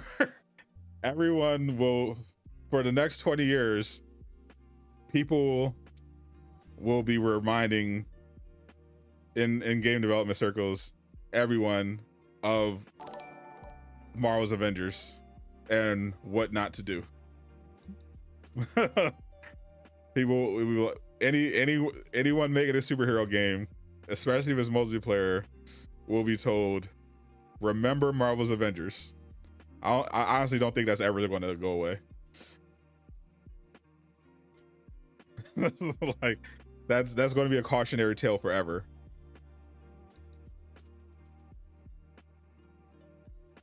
Is it confirmed there will be a showcase? It's in the title of the actual showcase. You have a hot take about Avengers? Oh, let's hear it, Cap. You are the last Avenger standing, so you are qualified. Let's hear it. Miss Avengers. Yeah, it's so much potential. It's a shame they fumbled. It is a shame. All right, let me check on Comic-Con real quick, see if there's anything interesting going on.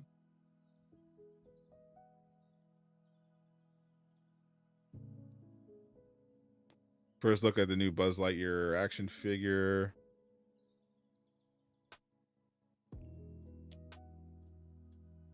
Quidditch champions, adding Ginny Weasley. Some Wiccan, Funko Fusion stuff. Nothing yet.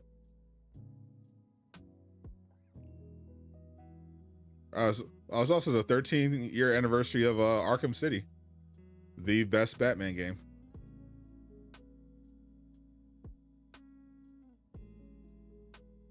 Happy 13-year anniversary.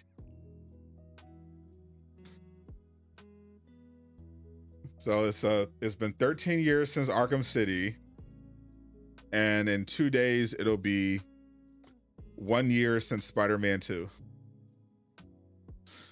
Hopefully we celebrate that 1 year anniversary with some DLC. City's your favorite Batman game? My City to me is by far the best Batman game.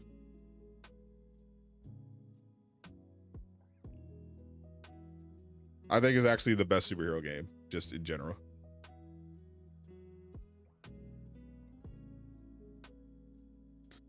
How many years? I have no idea if we're ever getting an Avengers game.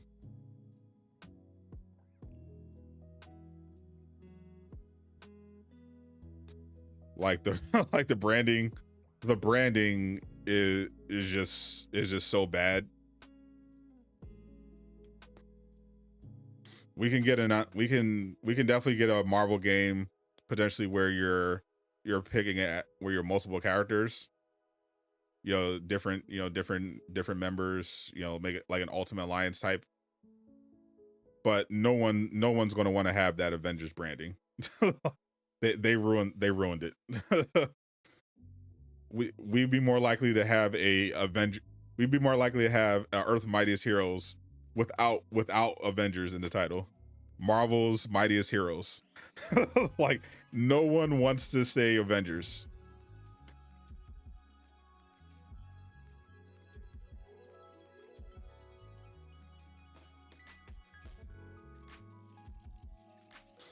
Is the countdown real? Why would it not?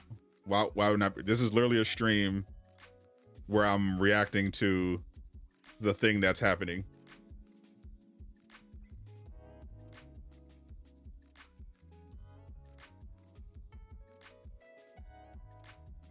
What would be the purpose of a fake countdown?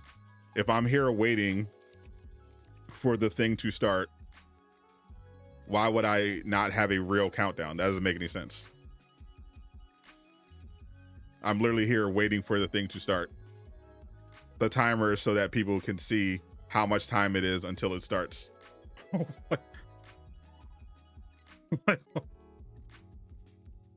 If I wanted people to stay, I would just not have a timer so they wouldn't know how long it is until the event starts. What are we talking about? Like, Marvel's Avengers PTSD.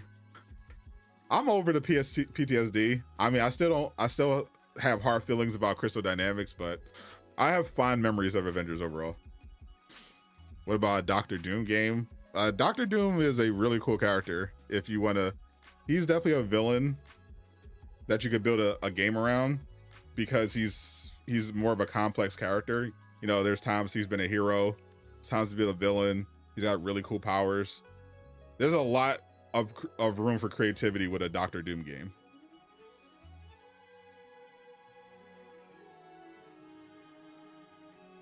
Long or short hair, Eddie Brock, short hair. I don't like Eddie Brock with long hair. He looks weird to me. I want my Eddie Brock to have short hair and look like he never skips arm day at the gym. That's the Eddie Brock I grew up with.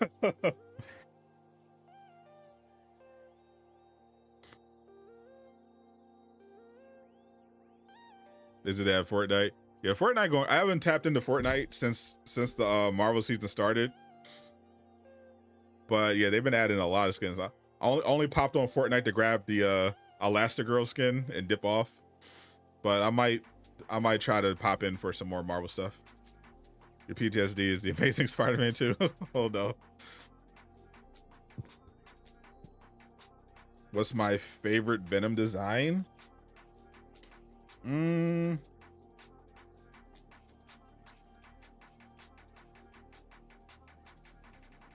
Honestly, it's hard to beat the Marvel vs. Capcom Scion Venom. That's such an amazing look. It's so iconic too. And I played so many hours of that game when I was young. I gotta go with the Scion Venom. How you feel about J. Cole? Bro, I love J. Cole. I don't want to hear him say anything about beef. He fumbled. go somewhere. Ride your bike. I don't want to hear nothing about what you would have done. No, bro. You you had your chance. I don't hear nothing about what you would have done. Nah, you had your chance. You're ready to drop a whole album coming at Kendrick, and then you apologize. And no, I want to hear it.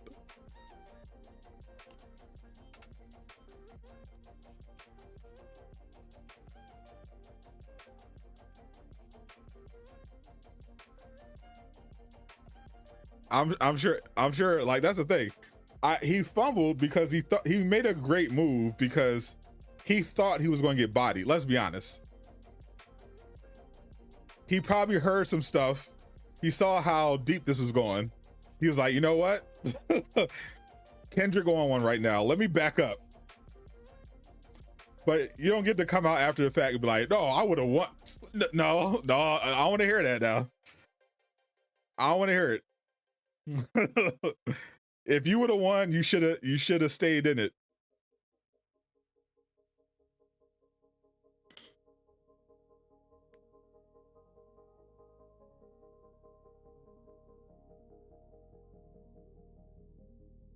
He thought it would be a friendly battle. It could have been. He didn't have beef with Kendrick. Drake didn't like him. Drake didn't like. They didn't like each other. He didn't have beef with Kendrick.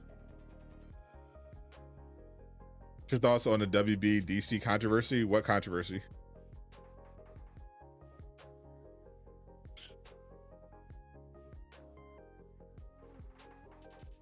You'll have to play me a Spark Zero, I'm sure. Still think the lead Maze Runner actor would make a great Spider-Man Peter Parker. Oh, the guy from Teen Wolf. Appreciate that tier 1 sub, by the way. Cole with a snap on Kendrick. Cole, here's the thing. You know what the worst diss track of the entire Kendrick Drake beef saga was? Out of all the diss tracks that came out during that time, you know what the worst one was? J. Cole's. J. Cole's had the worst diss record out of everyone that dropped the diss record during that whole run. Worse than Chris Brown's. And Chris Brown ain't even a rapper.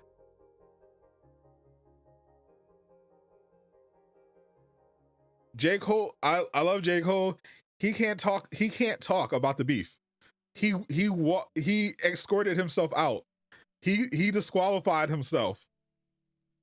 It's Big Me. It's Big Me right now. He's not. I want to hear nothing about him top 3 nothing.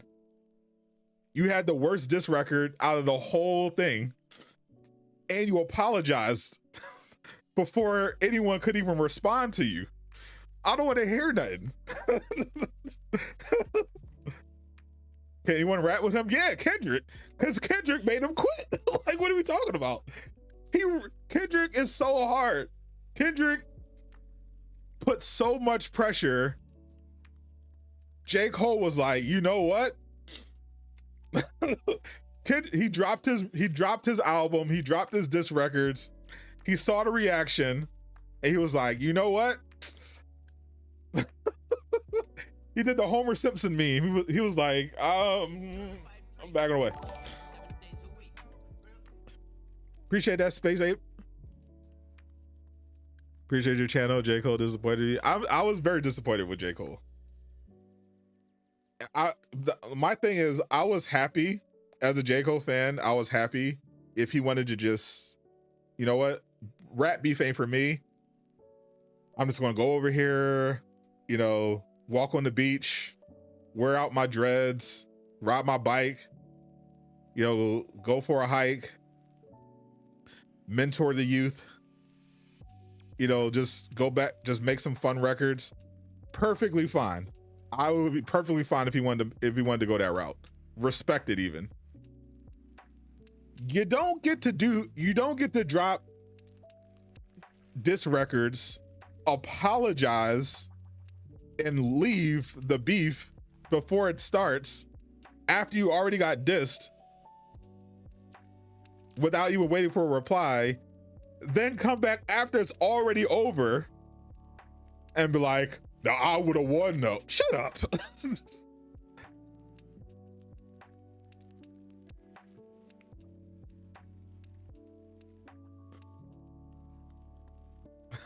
I'm sorry, it has to be said, bro. J. Cole fans got to understand. You got to pick a side, Cole. You can't be the best battle rapper, the best guy out, and a quitter. You can't be both. Like, I don't want to hear that.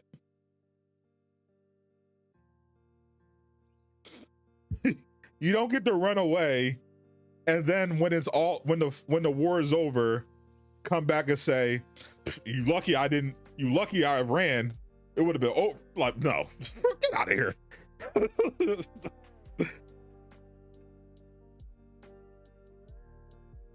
It'd be one thing if the Kendrick diss he dropped was like crazy. Like, if that diss record was like insane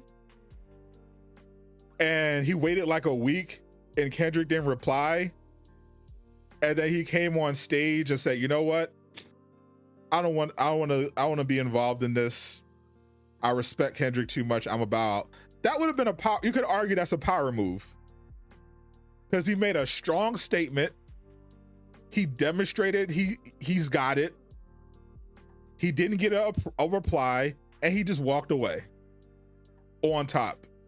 You don't leave on an L, 2 L's, the mid diss record and the apology, and then come back and say you won, like you would have won. No. I don't want to hear that. You lost by default. Get over it. Kendrick is better. You lost. It's over. The debate is done. He's better. Period. It's over.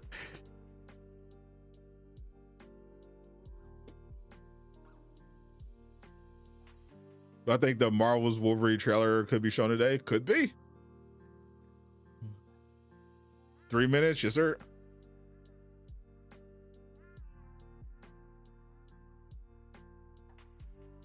Double back apologist, nasty word. Maybe a Craven game. I don't know. Super Hot Fire, the best rapper. I don't know if I like Craven enough to want to play as him in a video game. I actually honestly wanted to see more Craven in Spider-Man 2. I think it's just kind of unfortunate they didn't have enough time. Because I feel like Craven could have been more fleshed out.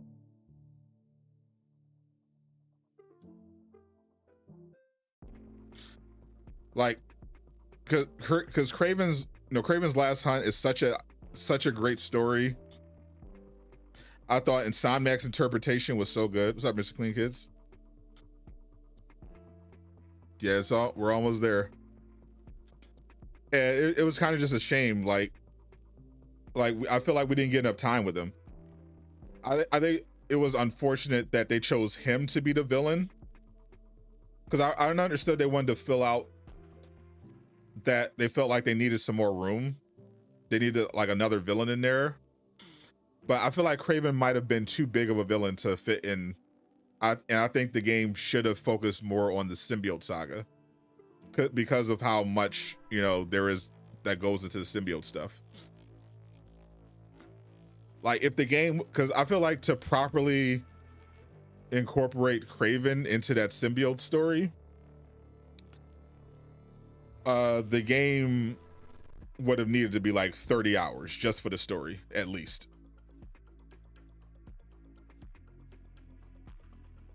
The movie, I don't even want to get into the movie, bro. The Craven movie looks terrible. But if there were like missions in Spider-Man 2, that's what one of the reasons I was disappointed. Like I feel like it would have been cool since they had the parts in Spider-Man 2 you play as Venom. I thought it would have been cool if you had parts where you're playing as Craven and you're hunting down members of the Sinister Six. Because him just taking them out off screen, which is really underwhelming, especially when some of the fights were supposed to be really good. I thought it would have been actually really interesting if we got to control Craven and we had to we pick our target and we got to run around and and fight each member of the Six from his perspective. Like I thought that would have been sick. More like 50 hours, yeah, like push it 40 hours even. But yeah, I just thought they didn't really have the time to do him justice.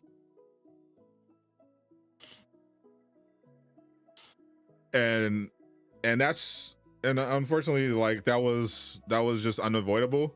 Like I covered before, Brian, the creative director, actually talked about this in an interview.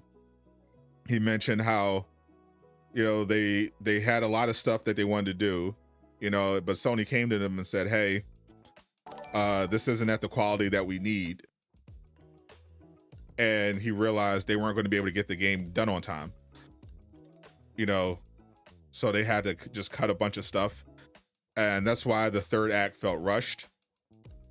Because Brian said they just had to cut a bunch of stuff. Sony wouldn't give them an extension. And they just had to cut content to make it work. It was just unfortunate. You know, maybe one day we'll get a director's cut or something. All right, let me check Twitter. See if I'm following Marvel Entertainment. I'm assuming they're gonna upload something. Somebody's gonna upload something. And I'll put it up on screen for you guys as soon as it's up. Yeah, the panel should be starting right now. So I'm just gonna refresh Twitter.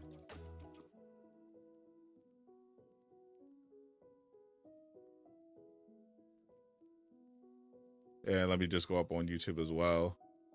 Check Marvel Entertainment's YouTube. Cause the last time there was a Marvel game special presentation, it was a couple years ago during D23. But it was like a 30-minute video. And it was like a collection of updates on different Marvel games, and it ended with the world premiere of Rise of Hydra.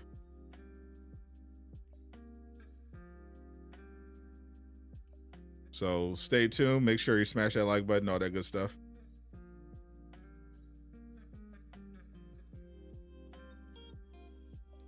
We're about to get something.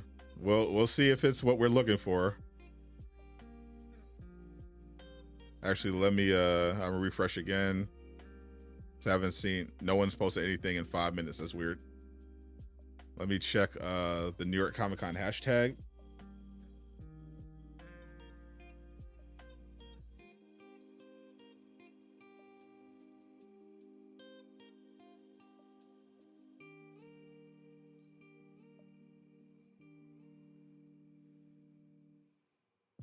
See what the latest. Ooh, Venom.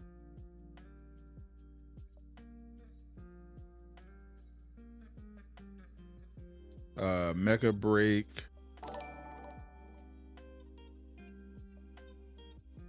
There's Red Hawk.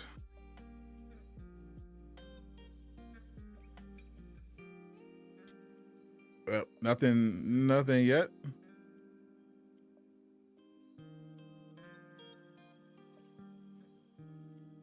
Still waiting for them to refresh. I know Jay couldn't make it.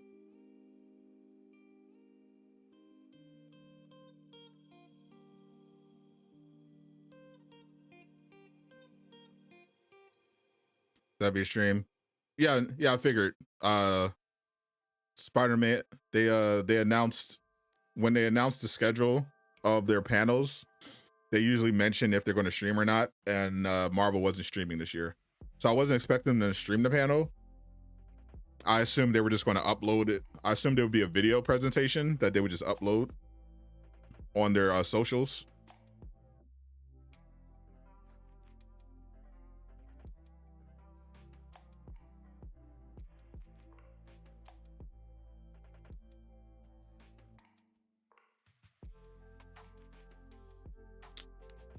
I gotta say for a second. Hold up, this will send you guys for a loop.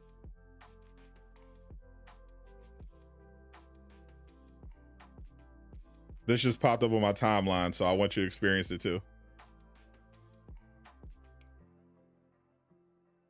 I want you to experience what I just experienced.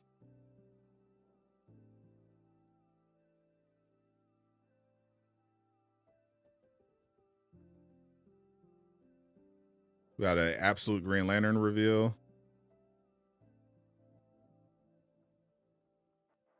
Lejeune, shout out to Lejeune, comic book guy. I gotta show you, I gotta show y'all this. Soon as I check my refresh my notifications. This is the first thing that popped up on my notifications for Comic-Con. I have my notice set up to get Comic-Con updates. Literally the first thing that popped up when I refreshed the page. I was like, yo.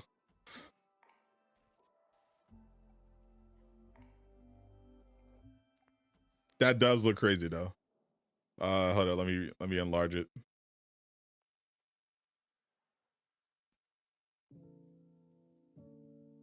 It's available for pre-order right now.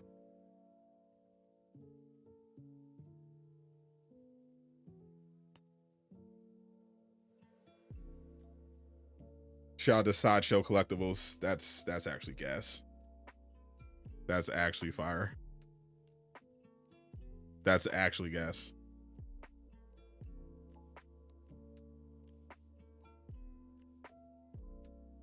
I love that. But yeah, I just want y'all to experience that too.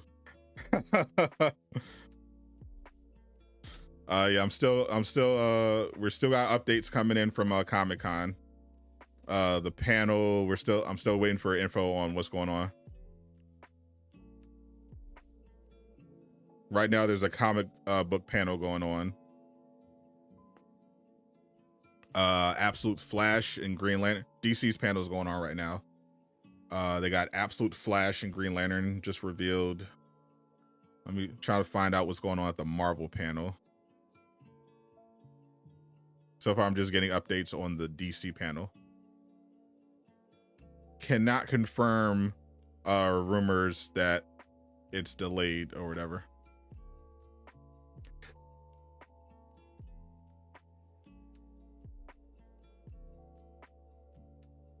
I haven't seen anything from anyone official saying it's delayed.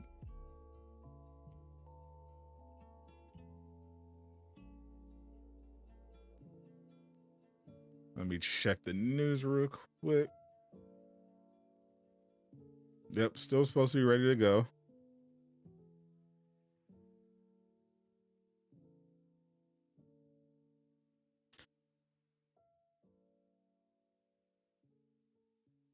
Yeah, so far it's just the so far there's just DC panel going on, waiting for us to get an update on what's going on with the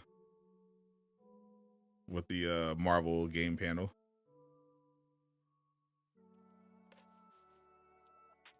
Though the DC stuff does look cool.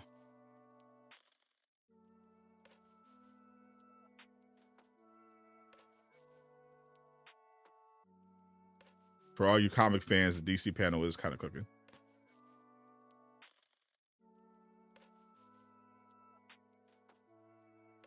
Oh, Marvel just tweeted.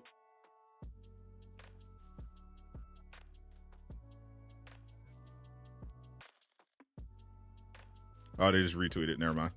They just retweeted the Magic the Gathering thing.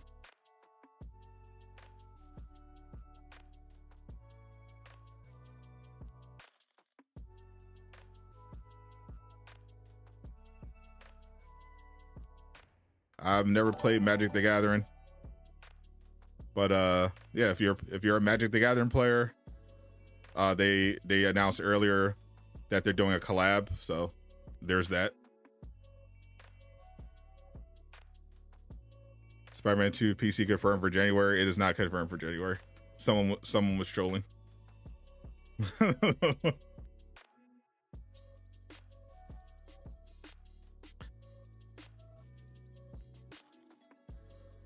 You want to see what the Magic the Gathering? You want to see the Magic the Gathering thing? Do you actually want to see the Magic the Gathering and Marvel? Okay. I mean, we got nothing but time. We're still waiting for them to actually update us on the special presentation. So we still got time.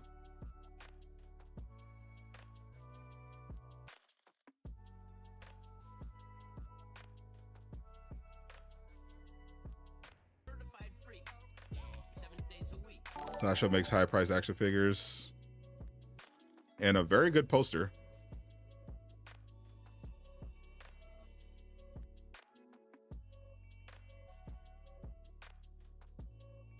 Kept us all waiting. I told you exactly what I knew.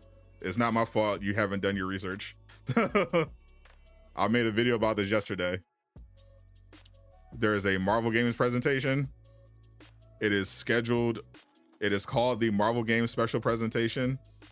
It is scheduled for 4:45 p.m. Eastern. I laid all of that information out. That information is publicly available. I can't control someone else falling behind schedule or not uploading something on time. Nothing to do with me. What you're describing is a skill issue on your part. I don't know why you think I can control what Marvel is doing. Literally the only reason I'm here is because they said that they were doing a thing at a certain time. Do you want me to use my magic powers to teleport to the panel so I can ask them directly what's going on? Like what are we talking about?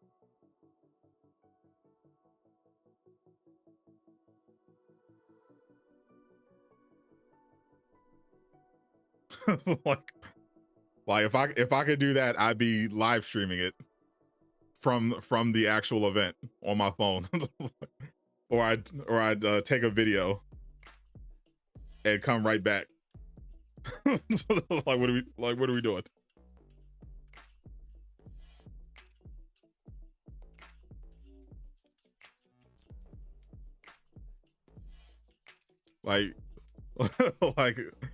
I'm generally curious what you thought was going to happen here. You thought I was going to say, "Oh my gosh, sorry. I'm so sorry that I couldn't control what Marvel does." Like, what are we like? What? No. If you say something dumb, I'm going to point it out.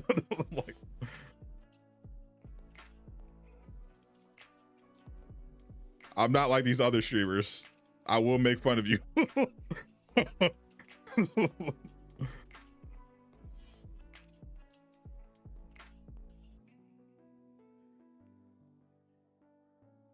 Where the conversations of God of War. What does that say?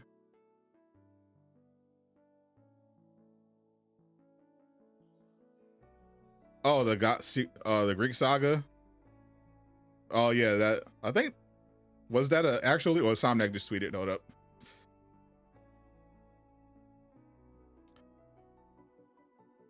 Oh.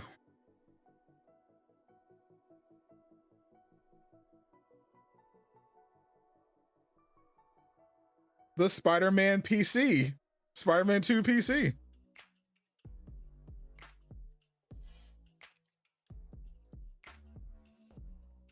Was just announced at the panel.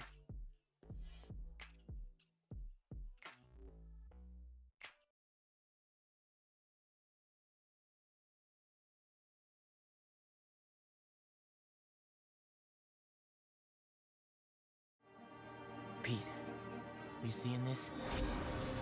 Oh no. Oh. Miles, are you finally ready? That was faster than I thought. Come on, Miles! We need to hurry! Oh, the mods are gonna go crazy. Harry! We promised to protect this city! Yeah. Finish what you started. We're going to heal everyone. January 30th. Let's go.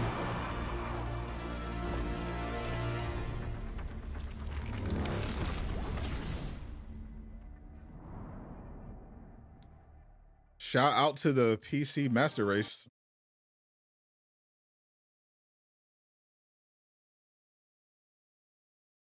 Shout out to the PC Master Race. I thought y'all gonna have to wait like 2 years for the Spider-Man 2 PC port.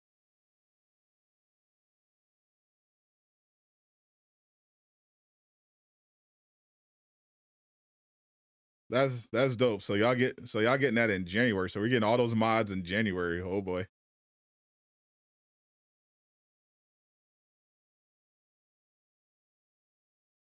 All right, I'm waiting for the rest of the announcements.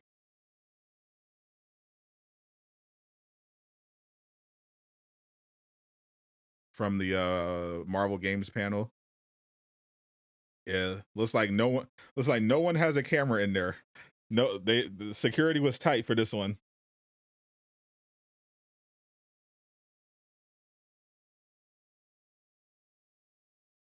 Usually at Comic-Con panels, like somebody's sneaks a camera in there.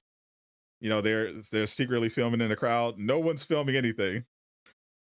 We're literally have to wait for them to post the stuff as it gets revealed. Unfortunately, no leaks are happening, surprisingly. So we're getting the announcements one after the other, one at a time. So far, this is the first announcement from the Marvel game panel that we've seen. So more are coming. It's a 30-minute panel. Keep that in mind. Is a 30-minute panel. And this was a 49-second announcement.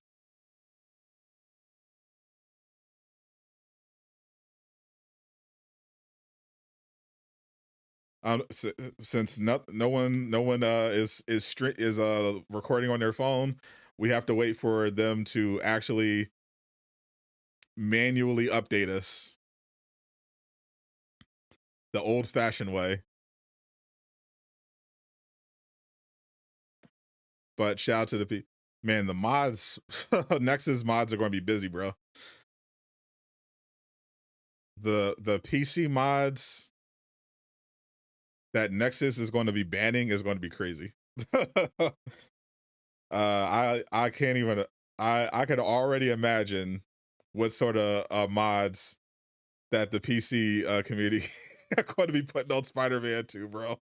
Holy. SpongeBob, that goes without saying. Yeah, those are the easy mods. Yeah, we know they're going to do SpongeBob and All Might and Daredevil and Batman. Kratos was a popular one for the other Spider-Man mods. Yeah, we all know that. I'm refreshing on my other tab. I have a lot of tabs open, chat. Everyone is just retweeting right now the PC announcement for Spider-Man.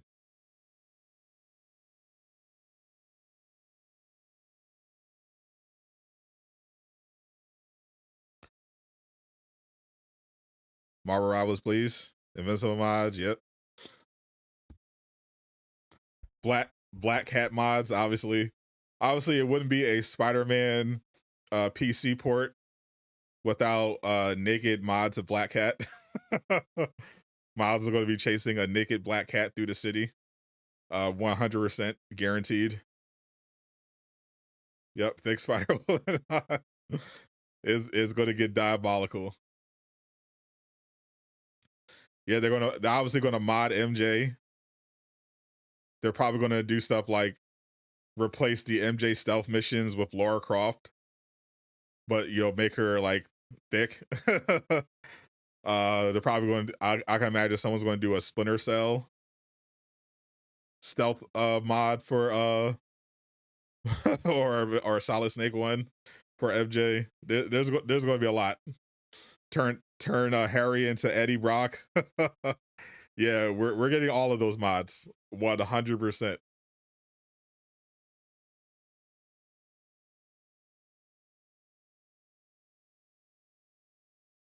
Without question.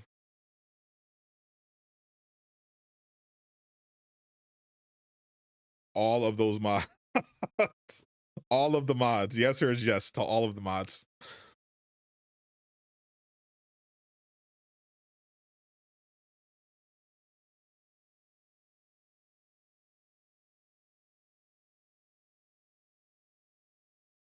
All right, so another Spider-Man PC retweet. Yeah, everyone right now is just tweeting Spider-Man. PC announcement. We still don't have anything else from the panel.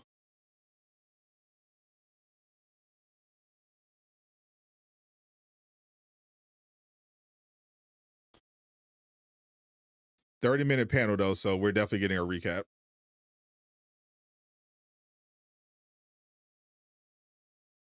Kirikasa's just tweeted. Uh-oh. Or is he retweeting? Oh no, he just retweeted the Spider-Man PC announcement. Yeah, everyone's just promoting it right now. Wish list right now. If you're a PC player, definitely wish list. Wish list right now.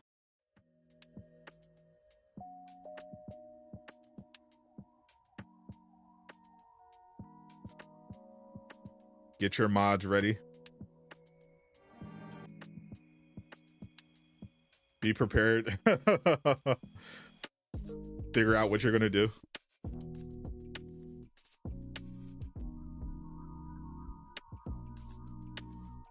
Wolverine trailer, I wish.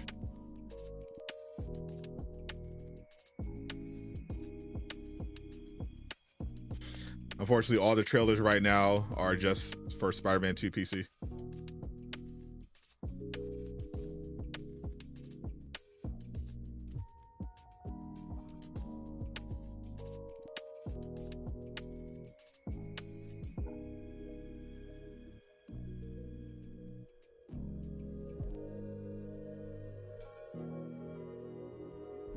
Marvel's Venom, imagine.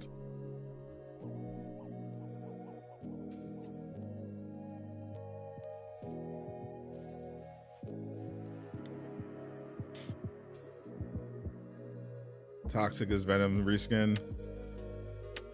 God of War Egypt trailer, imagine. Yeah, Jay Shockblast is at New York Comic Con right now. He's my podcast partner, but he mentioned that he didn't think he would be able to make it over to where they're having the Spider-Man, the Marvel game panel one time. Because he was there because the Funko Fusion people invited him over to sit in on the Funko Fusion panel. Marvel Mystic Mayhem, yeah, they announced that like 2 days ago now.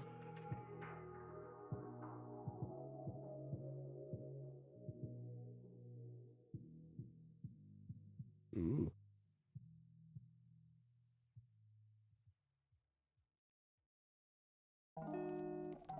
Official images from the screenshot. Ooh.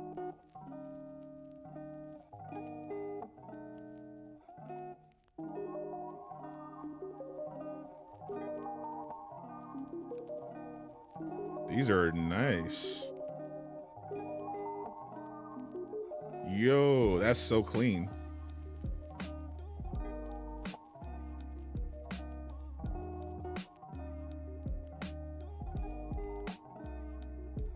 It looks real good on PC.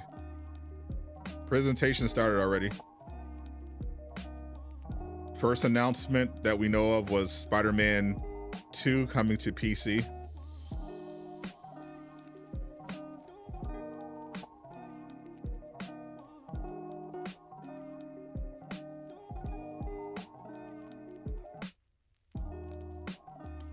Available January 30th.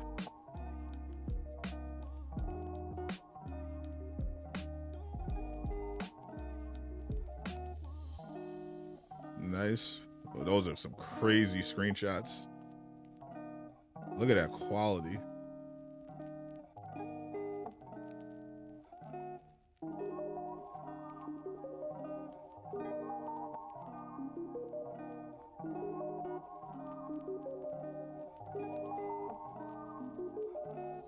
Damn, that's nice.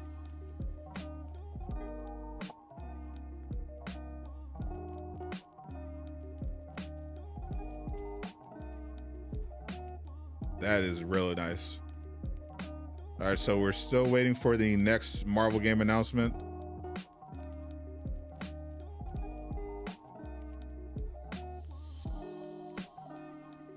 Shout out for the PC gamers.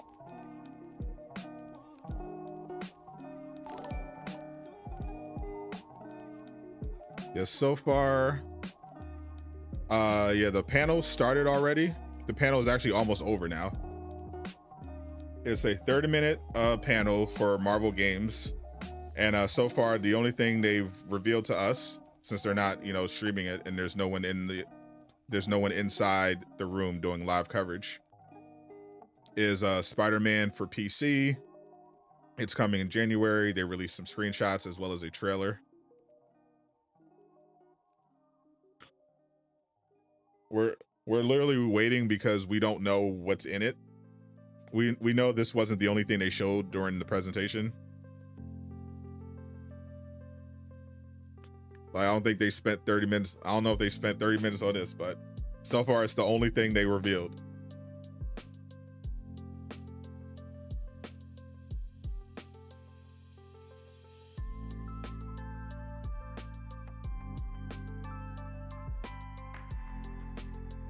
Yeah, so right now they're letting it breathe.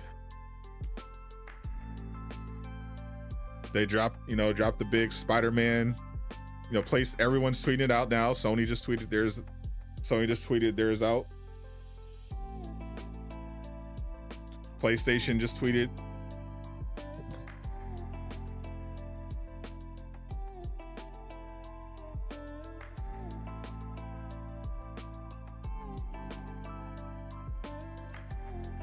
There's Jay over.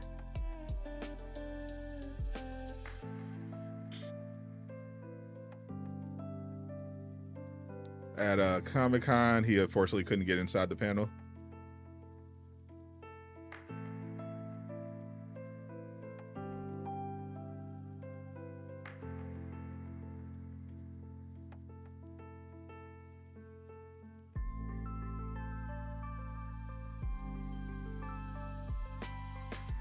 So everyone's promoting it, everyone's tweeting it out.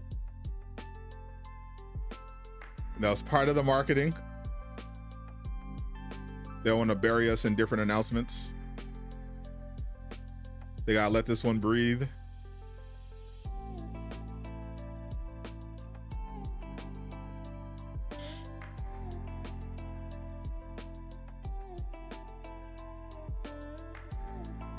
Mods are cool, but nothing else.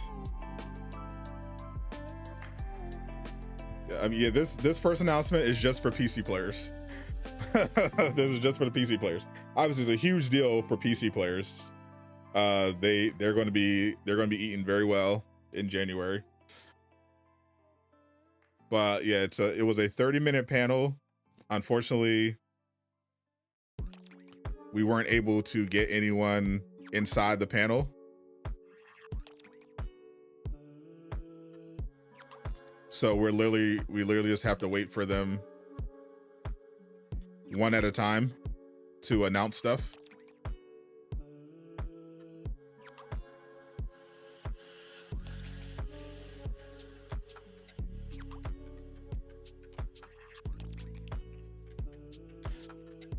It's not like other Comic-Cons where I could rely on somebody on the inside. You know, there was always a bunch of people at the Marvel panels that were filming in the audience. None of that. They had no leaks for once. So we are just waiting for the next update. At least watching the mods is cool. I mean, regardless of what happens, if people who are playing on PC, they're going to be able to have whatever they want. They're going to have a Carnage boss fight if they want. They're going to be modding like crazy. They're going to mod Carnage in. They're going to mod it. They're going to mod everything in. They're going to mod in a Green Goblin fight. The mod's about to go insane.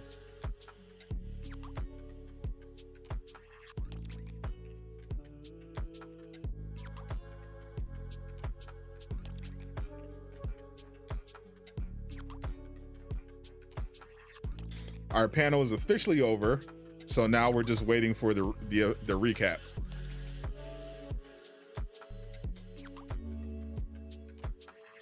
Yeah, waiting is hard sometimes, for sure. But we know they're doing something. Yeah, so the thing about Comic-Con is that Comic-Con, you know, is still kind of in the past. So they have this still kind of traditional mindset where they want people, because they wanted people to keep coming. So they incentivize, one of the ways they incentivize that is by reducing the amount of recording and streaming, especially when it comes to stuff that media members have access to. So with these Comic-Cons, they'll be like, okay, well, if you want to see what's going on in the panels, you have to be here. And so we'll have situations where, you know, stuff will be getting shown off, but we're going to have to wait until the media and whoever officially uploads it, because they have, for the most part, a no streaming policy. Like, you can stream in there, but the panels themselves, they may record them, but like the Spider-Man 2 panel from San Diego Comic-Con, they recorded the whole thing, but they didn't release it until like a couple of days later or something, because they want to have the preservation of exclusivity. Like, if you paid to be there, if you made the trip, they want you to have exclusive access to all that content.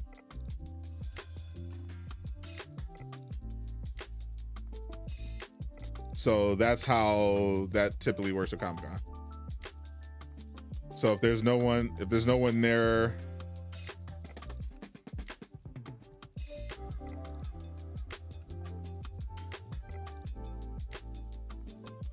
oh, looks like Insomniac. Also, ooh, this is big. Hold up. What's this?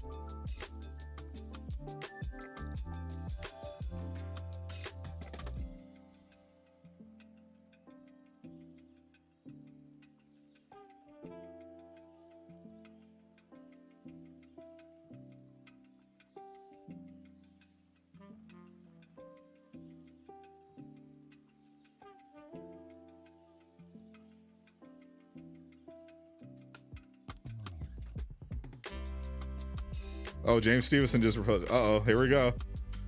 Official DLC confirmation.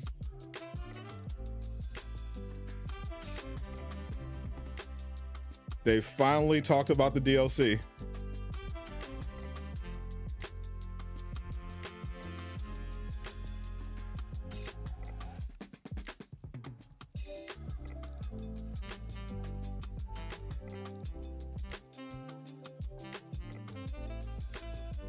This one, I'm still waiting for a source on this, but James Stevenson retweeted.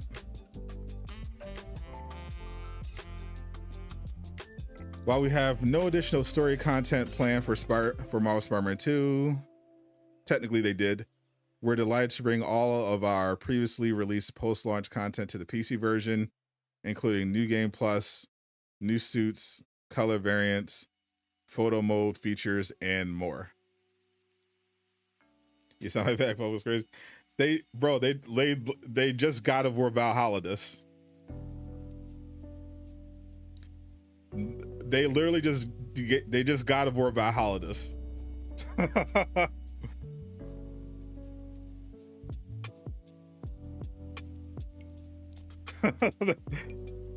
This is a literal God of War Valhalla situation. Yeah, this bad, buddy. That's crazy.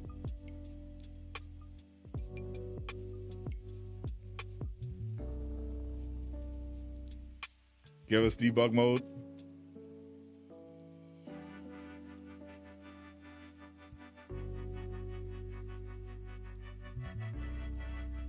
So far the big announcement was PC. Let me see what else. Let me see what else I could find.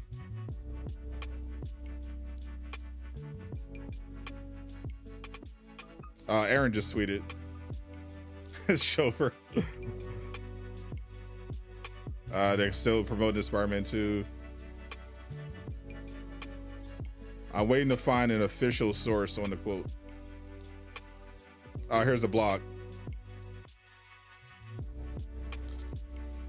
New blog just dropped.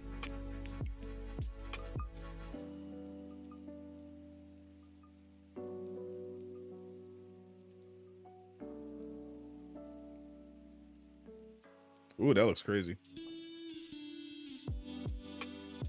New PlayStation blog just dropped.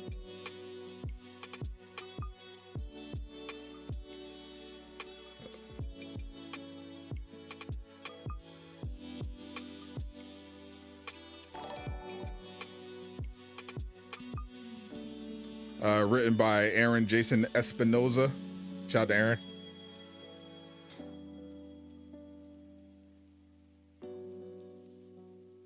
Marvel Spider-Man 2 is officially coming to PC. Announced on Marvel's stage at New York Comic Con today, our latest entry in the critically acclaimed Marvel Spider-Man franchise arrives on PC January 30th, 2025 via Steam and the Epic Game Store. Wishlist now. Once again, we're happy to share the PC version is being developed and optimized by our friends at Nexus Software in close collaboration with Insomniac Games, PlayStation, and Marvel Games. Bringing Marvel Spider-Man Remastered and Marvel Spider-Man Miles Morales to a new audience on PC together with Insomniac and Marvel Games has been a great experience for us at Nexus. That's Julian, the community manager at Nexus. We are excited to continue this collaboration and bring Marvel Spider-Man to the PC with a suite of enhanced features, including enhanced ray tracing options to take full advantage of a variety of setups and configurations. Stay tuned for more details on features and recommended specs closer to launch on the 30th of January. Speaking of launch, 2 editions of Marvel Spider-Man 2 will be available when launches on PC, including the Standard Edition and Digital Deluxe Edition. Players also have the option to upgrade to the DDE content, similar to our upgrade paths on PS5. Here's a quick rundown for each. Standard, you get the complete game, all the latest updates, including 14 new suits, new game plus, ultimate levels, symbiote suit styles, time of day, post-game achievements, action figure mode, and photo mode. Screen reader. Deluxe edition comes with the 10 exclusive suits for both Peter and Miles. Early unlocks for the Arachnite Shadow Spider. Early unlock for the Web Grabber, 5 skill points, and additional photo mode items. Showcasing our characters to as many fans as possible in the coolest way possible. Are some of the reasons they're so beloved. In that spirit, we're excited for that. We're excited that Spider Heroes, their friends, and their supervillains are coming to PC. They're critically acclaimed Marvel Spider-Man 2, says Eric. Yeah, blah, blah. Marvel Spider-Man 2 is a continuation of our Spider-Man and Miles Morales story, featuring iconic foes such as Venom and Kraven, as well as many returning favorites. We introduced all new abilities and traverse items such as Symbiote Surge and Web Wings, and we also expanded Marvel's New York with new barrels and side missions to explore. While we have no additional story content planned for Marvel Spider-Man 2, we're delighted to bring all of our previously released post-launch content to the PC version, including new game plus, new suits and color variants, photo mode features, and more. Also, Dodge announced that the Flying Fresh Suit Pack, our charity collab with the nonprofit, will be available for PS5 players in October and PC on launch at no additional cost. Oh, so the Flying Fresh Suit Pack. This month they're releasing it for free this month in a update. In the year since launching Marvel Spider-Man 2 on PlayStation, the game has received critical acclaim, numerous awards and nominations and praise from our fans all around the world. For us, it's an honor to see players around the world share their love for our original take on Spider-Man and continue to share their favorite moments as they experience the game first, second, and third time. Our amazing partners at Nexus have once again done an incredible job, blah, blah, blah, blah, blah. As we approach the PC launch on the 30th, we wanted to thank players for their support of the games and studios, especially Insomniac 30th anniversary celebration. Together, we've flown distant realms, explored galaxies, discovered new dimensions, and saved entire cities. Our players have been a key constant throughout these decades. On behalf of Insomniac Games, thank you. Oh, so there we go.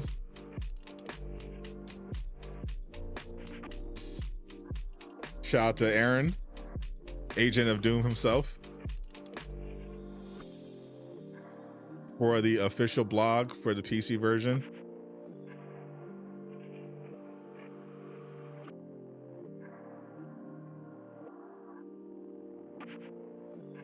That's interesting.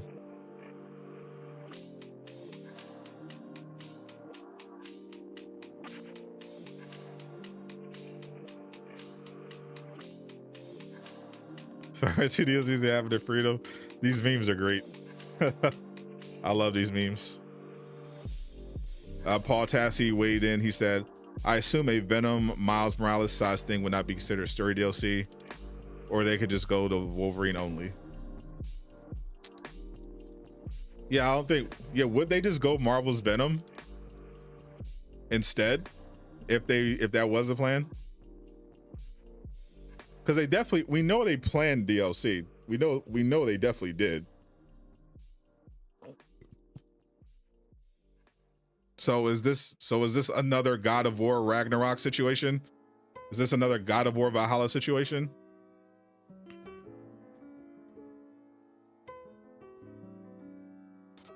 They could market Venom as DLC. Well, they wouldn't market it as DLC. They would market it as my understanding is that Venom was supposed to be a spin-off game, like Miles Morales.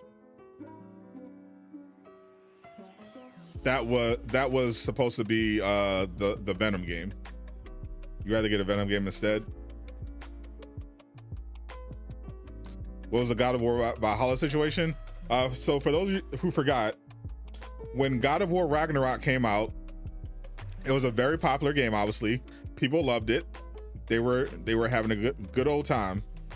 And at some point, a lot of people finished the game and said, "Hey, there's a lot of stuff. There's a lot of stuff here. A lot of stuff to unpack at the end of the game. Is there going to be DLC?" And the director, I think it was the game director, was like, "Nah, I think we told all the story we wanted to tell. We're done. I think we told all the story we wanted to tell, so I wouldn't expect anything else." Everybody was like, "All right, cool. God of War Ragnarok, standalone, nothing else." And then I think it was exactly 1 month after the 1 year anniversary during the Game Awards, they surprise announced the God of War Valhalla DLC and said, "Hey, by the way, just kidding. The God of War Valhalla DLC, free, available in 1 week." Everybody was like, "Oh, word?"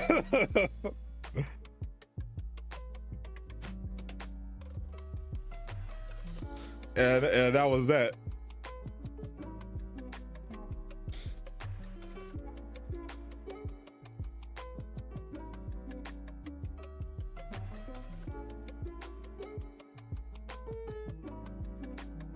Just kidding, here's a roguelike. In fact, literally that's what they said. Just kidding, here's a free expansion.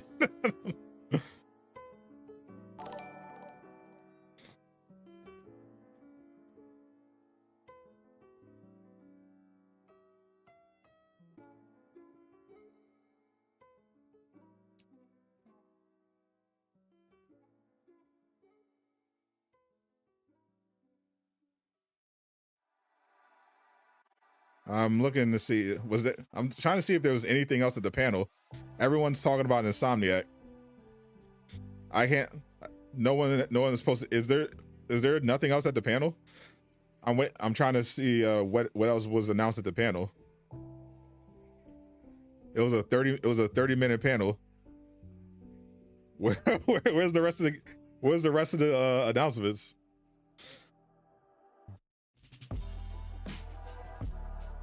That was a hard one. I'm just telling you the facts.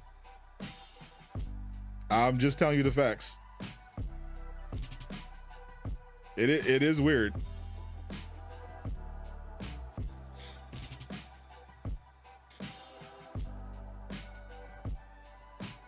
Like, we know they did plan DLC for a fact. So that part wasn't true. We also know that they could have just said they have no additional story content planned before launch, because they were answering questions. People were like, "Hey, where's New Game Plus? Where's the DLC?" And all they said was the New Game Plus is coming sometime after launch, but they refused to answer any questions about DLC consistently. Feels weird that they would say there's no story DLC planned. There's no additional story DLC planned, right before the 1-year anniversary when we know that they planned story DLC.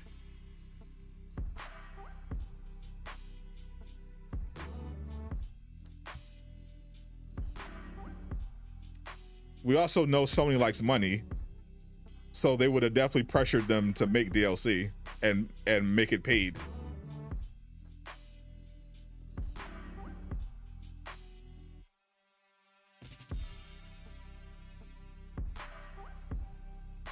DLC was a surprise drop. They already leaked. It's not actually. That's what I'm saying. Like, we're like 2 days from the 1-year anniversary.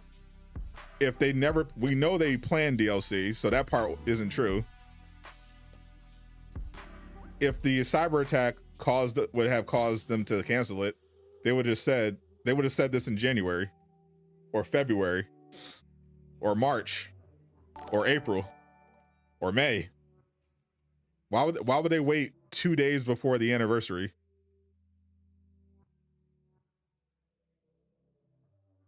That doesn't really add up, does it?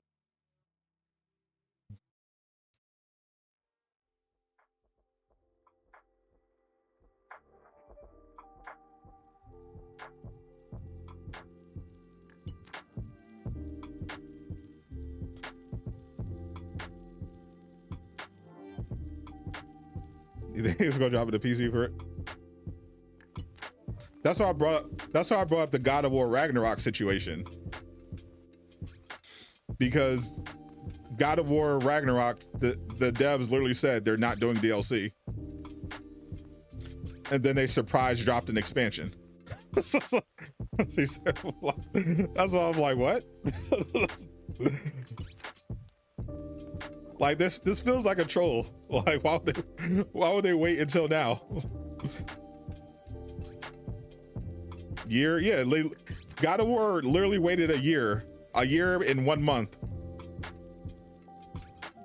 It was like a month after launch. They said, yeah, we're not doing DLC. We have no DLC planned. God of War Ragnarok is the finished product. And then a year later, during the Game Awards, they were like, oh, by the way, here's a DLC. JK.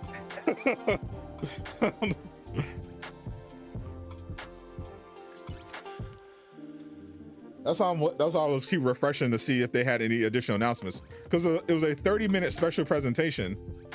Did they spend 30 minutes on the Insomniac PC? Because the only thing is like a trailer that's less than a minute long, and a blog. Like, where's the other? What happened at the rest of the panel?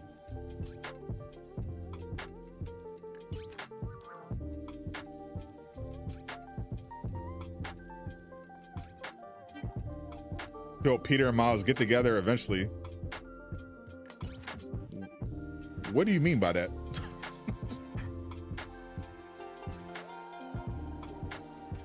Hello?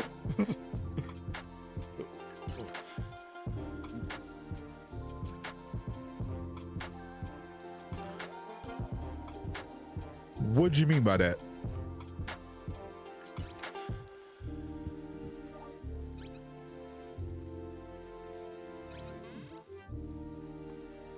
No Diddy.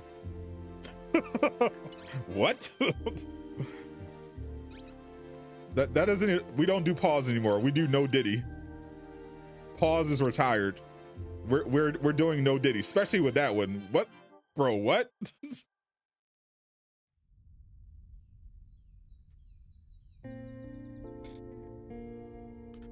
You want Peter to get together with his 17-year-old student? What? Bro.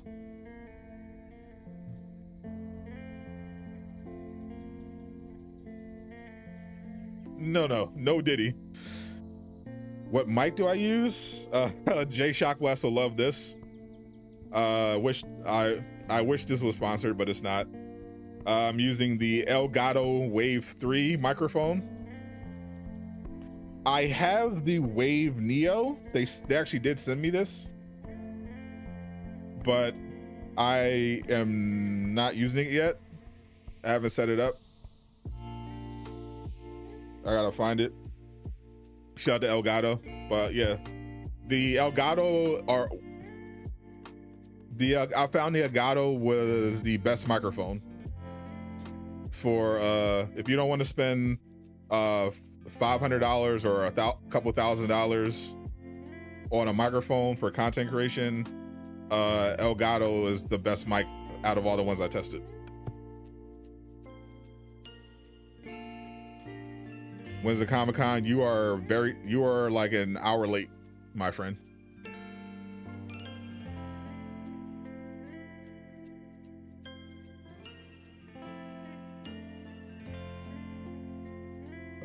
Fans are not happy. Holy, Twitter is not taking this well.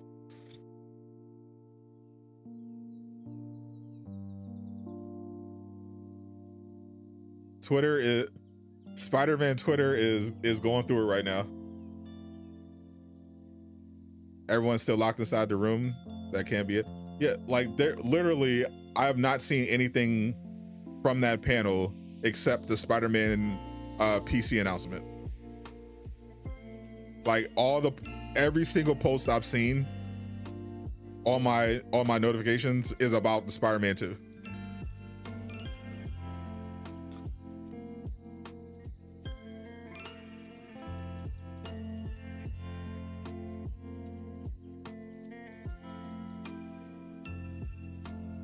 Where's our guy Logan? That's the real interesting thing.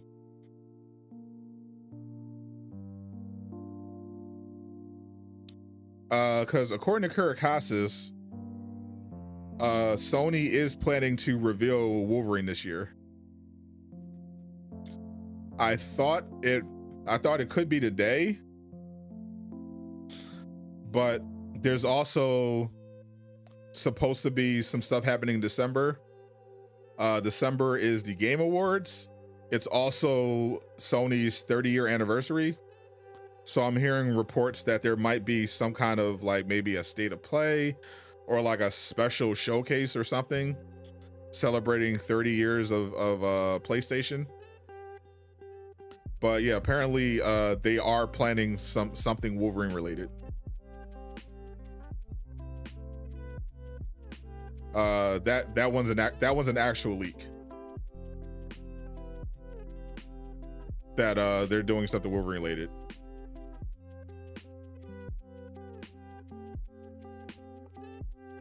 No hack though. No hack. Just a normal leak.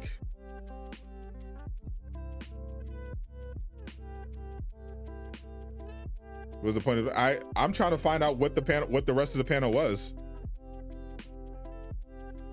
Nobody had a camera on, apparently, because I haven't seen any photos or videos from the panel. It's just official announcements about Spider-Man PC. And I'm like, it's a 30-minute panel. There's no way they spent 30 minutes on Spider-Man PC. That's why I'm keep refreshing to see what else was at the panel.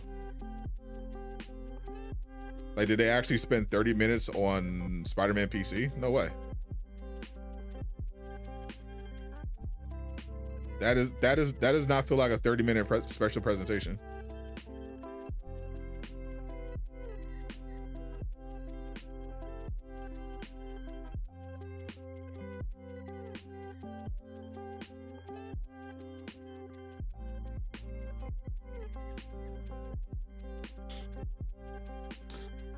Am I getting a PS5 Pro? That is the plan.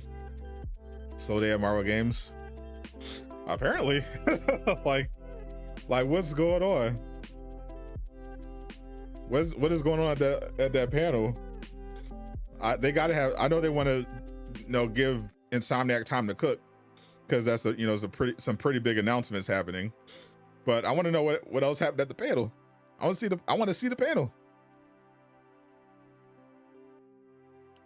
I want to know the Spider-Man. So all right, so you You had a minute, less than a minute trailer. You had some screenshots for the PC port, and then they dropped the blog. Like, where's the rest of the where's the other 29 minutes of the panel?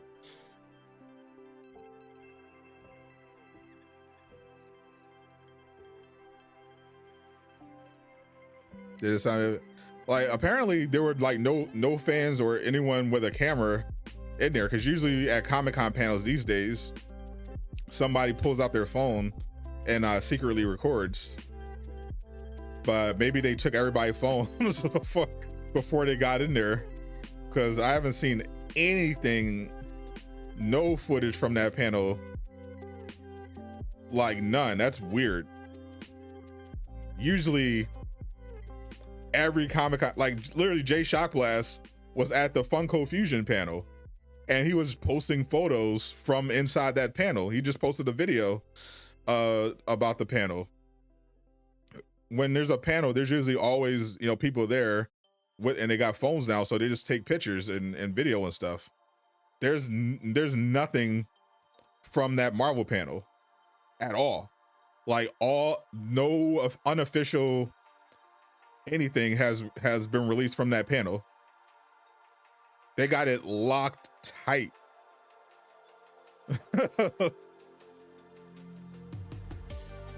Nothing got out of that panel except what they wanted. I have not seen that before. That's honestly weird. That's honestly impressive.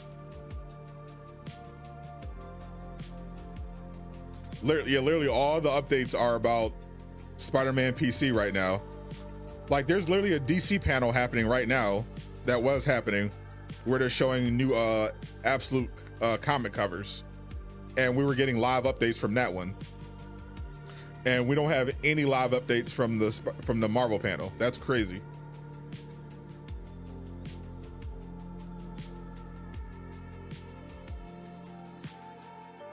How has nobody snuck a camera in there? Check the tweet from Santa Monica.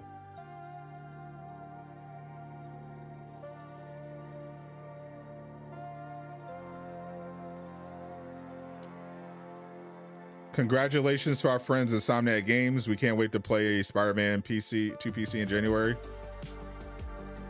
What about it?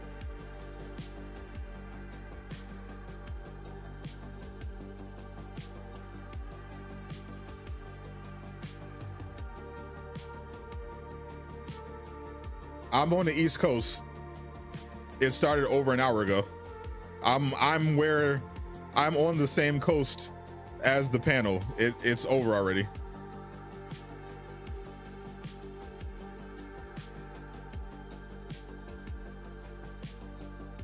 Screen Rant showing what we do in the Shadows panel.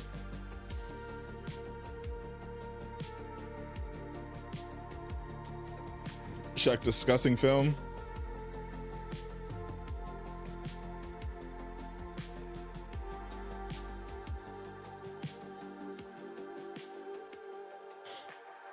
Insomniac has no additional story content. Yeah, this is all stuff I've seen already.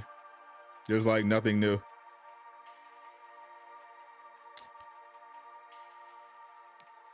All the info right now is about oh, hold up, we did the first non-Spider-Man thing is cover art for the Acolyte,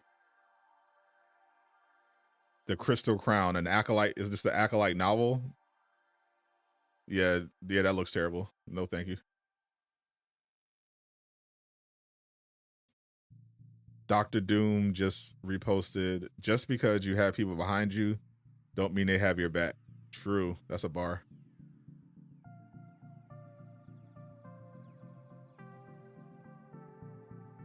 Yeah, the only non-Spider-Man thing I've seen on my notifications from Comic-Con is from DC Comics and the Acolyte.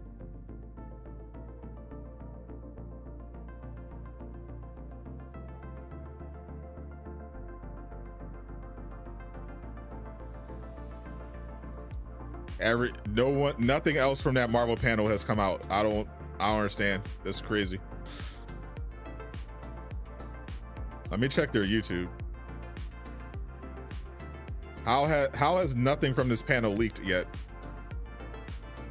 How is that even possible?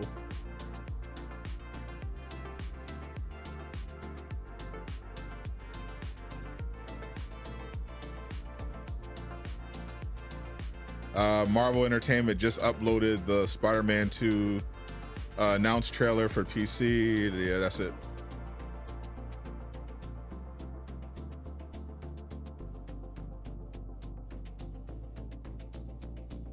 Yeah, at this point, I'm just waiting to see what else happened at the panel.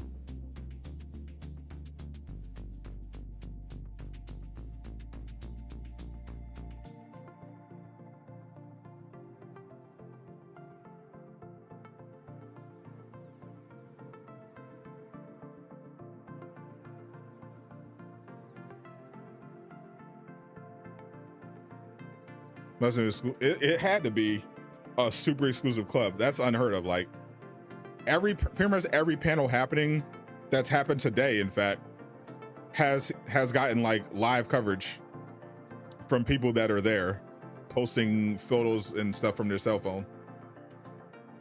There's no way they had a special presentation for Marvel games and they only had Spider-Man PC. That doesn't make any sense, because they could have just said they could have just said ahead of time, this is a Marvel Spider-Man PC panel, because all the other panels for video games, Marvel just told you what they were. They had a Marvel Snap art panel. They had a 10 years of Contest of Champions panel earlier today, and all they said was Marvel Games special presentation. And so far it's just been Spider-Man PC.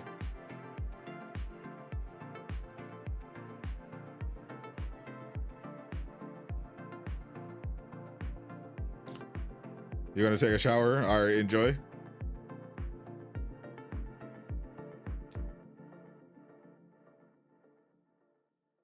Yeah, that's what I'm saying. Like the trailer that they showed is like 49 seconds long. Did I see Evan's tweet about the Spider-Man 2 DLC? Yep, appreciate the 2. Yep, I put that on the screen earlier. We were just talking about that.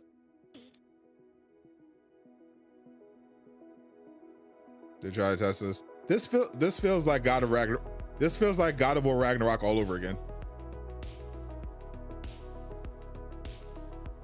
It was just literally Spider. Like that's crazy. If they had a 30-minute panel, a secret 30-minute Marvel Games panel that's just Spider-Man PC, that would be crazy. Like, did they show gameplay? Like, did they let people play? Like, I don't understand. What was the 30 minutes for? Like, that's why I'm like, there has to be something else, because if not a single person in that room was able to share any photos or video, then it was a very controlled environment. So everything that is releasing strategically.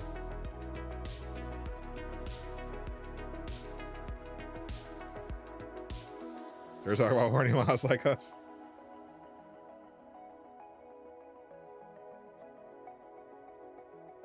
That's why I'm like seeing if there's like, if it was just Spider-Man just the Spider-Man 2 panel, I at least want to see like what additional stuff they had at the panel. What were they talking about?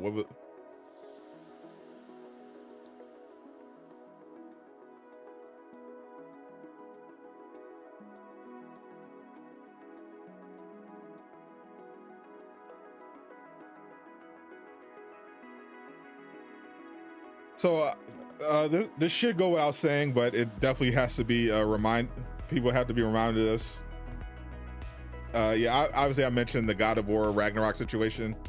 For people not familiar with that, God of War Ragnarok, when it launched, people were asking if it was going to have DLC, and God of War Ragnarok devs straight up said, nope, we're not doing DLC. We told that story, there's nothing else. And then a little over a year later, they surprise dropped a DLC expansion. That's what I'm referencing when I say the God of War Ragnarok situation. The Insomniac situation is very weird, very unusual, but even if it is the case that for whatever reason they're not going to release DLC that we know they actually did plan, despite what it says in the blog, I will say, don't be weird. Like, I know you wanted to, I know you were looking forward to it. I know, you know, we were all wanted to play some more Spider-Man 2. We wanted a reason to jump back on. You know, PC players obviously will have a reason to spark it up, but don't be weird about it. If it's legitimately canceled, then Insomniac obviously has their reasons. It's their right to do it. So we just move. We move on to the next thing. You know, they have Wolverine coming, supposed to be getting a Wolverine announcement in the next couple months, according to the latest leaks. We move on to the next thing. Do not go to Insomniac's Twitter page. And don't go to their individual devs and send them death threats or anything weird like that. It's okay to be disappointed. You can respectfully tell them that you believe they are making a mistake by if they don't release DLC. But don't be weird about it. Like, please don't be weird about it. Gamers already have a bad reputation, and Lord knows the Insomniac Spider-Man community has been getting really toxic over the years. But please resist the urge, as disappointed as you are. Follow Novel Flow's example. Go take a shower, walk it off, come back, and move forward.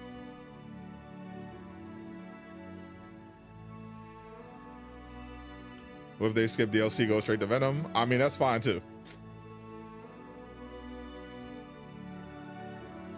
PC people didn't have to buy a PS5. Nope, not this time.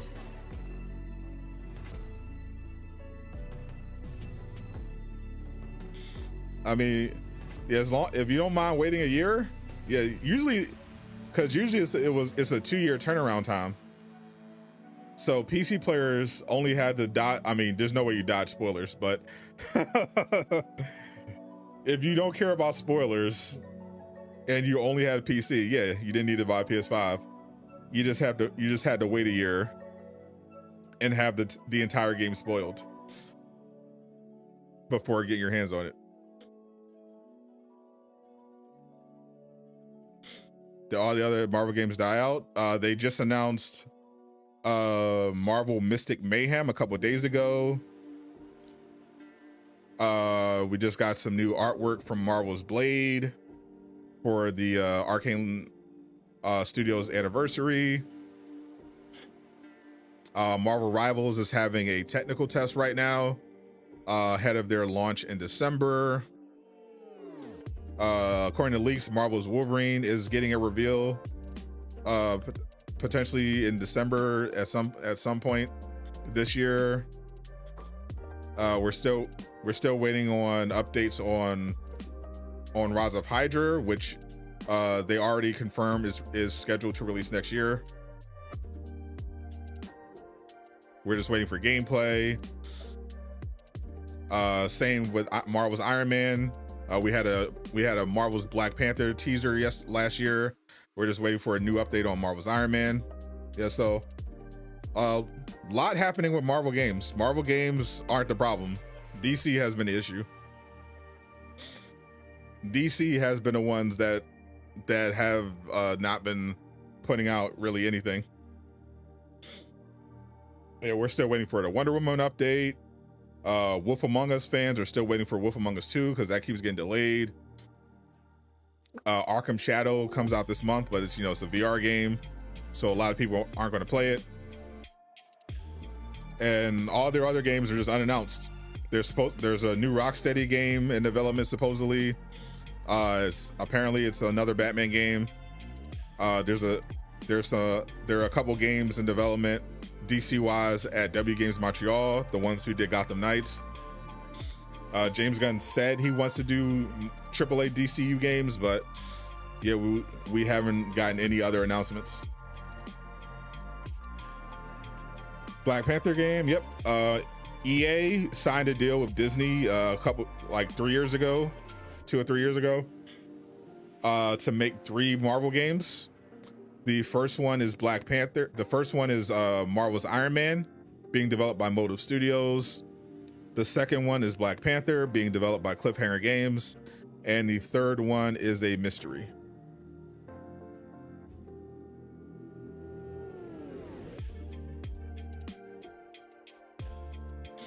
Crazy Spider-Man 2 was announced in 2020 like the Wonder Woman game, but still have no new trailer.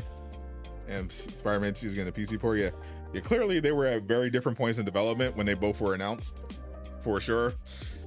Yeah, obviously Wonder Woman was definitely earlier on in development than Spider-Man 2 was. I've also heard that Monolith was having problems development-wise behind the scenes, so that could have contributed to that as well. I heard development was troubled, so that could be a reason for that holdup.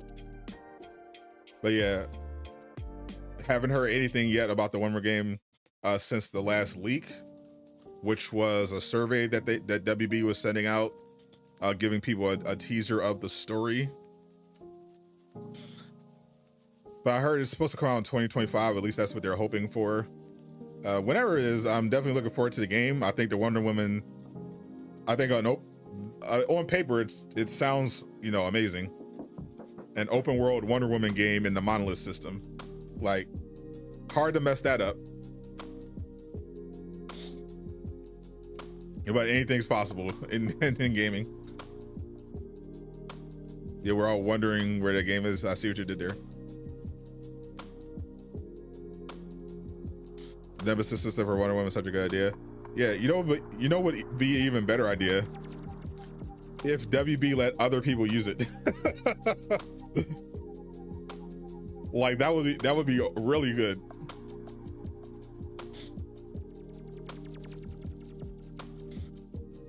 They developed this really cool system,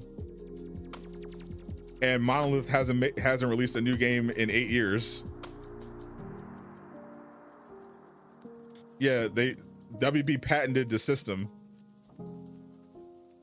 so that they own it, but then they didn't license it out. They didn't license it out to anyone else, so no one except Monolith is using it. And Monolith has been working, has gone like 8 years between games. They're still trying to get Wonder Woman out. It doesn't make any sense.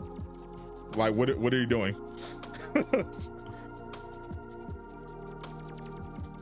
Imagine a game comes out, Wonder Woman is 8 feet tall.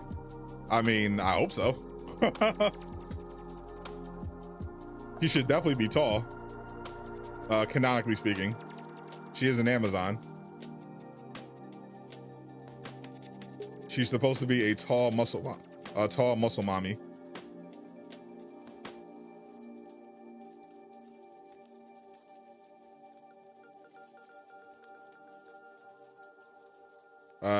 Bro, there's literally nothing out at this panel. There's like no other information at this panel.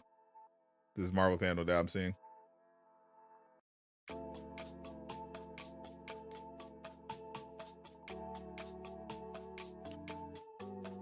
Up East, yeah. I would love it. W try not to be bro. WB has left so much money on the table just from their game division. Is actually unbelievable. Like, it makes perfect sense they're in so much debt. They're sitting on all these lucrative assets and they're doing nothing with them. Like, it's unbelievable.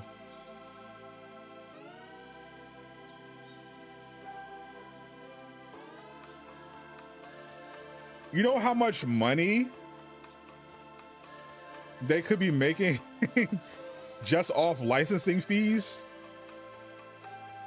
for the Monolith, for the Nemesis system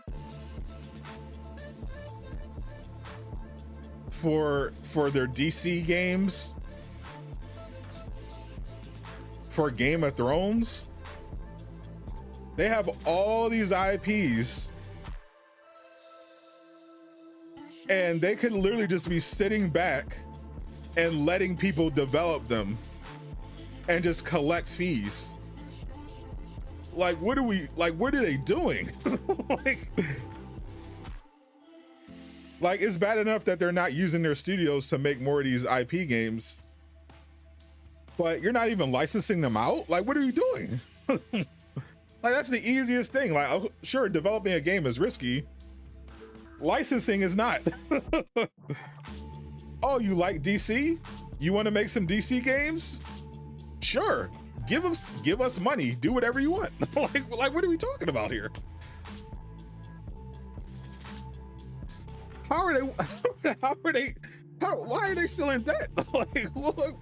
like, I don't understand. How has no one explained this to them? Disney has just been passively collecting millions of dollars every year by letting other people make Marvel games.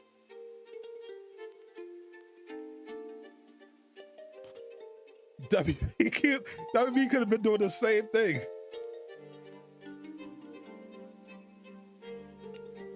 WB put too much faith thinking Batman could carry him home.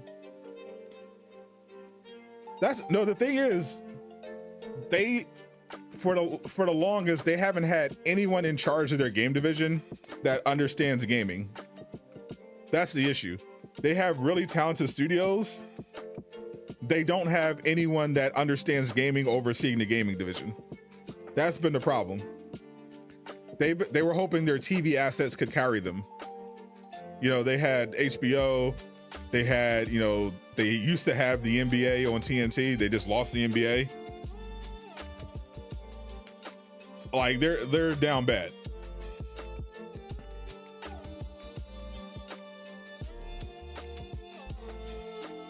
Bring back, no, let's not go that far. We don't need to bring back the era of low quality movie tie-in games. Just make more games based on the IP. That's all you gotta do. Make more games using your studios and actively get your stuff licensed.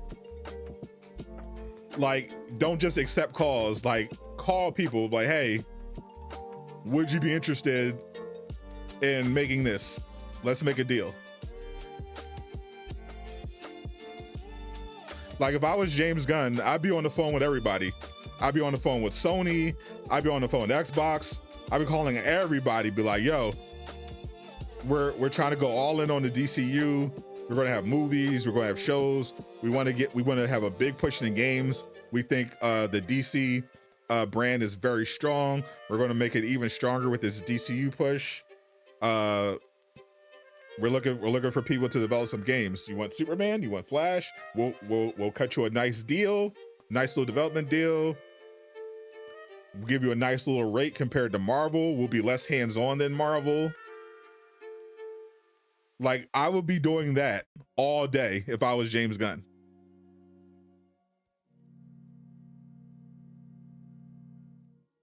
In between working on other stuff. Or I would assign Saffron. I'd assign Saffron or someone else to do it. Like, somebody's job. It should be somebody's job at DC over there at WB to be calling studios, calling them up and telling them, yo, we got you trying to make a DC game, you trying to make a Lord of the Rings, you trying to make a Gamer, like, we got IP. we got these IPs, bro. Like, you trying to get a license. They should be talking to everybody. Because they're leaving money on the table. Tired of them pretending a Flash game is impossible, as if people haven't done super speed. Because that's what I'm saying. Like, all these games are possible. They're just not doing it. They're just not being proactive. Like, a Batman game every 8 years ain't cutting it.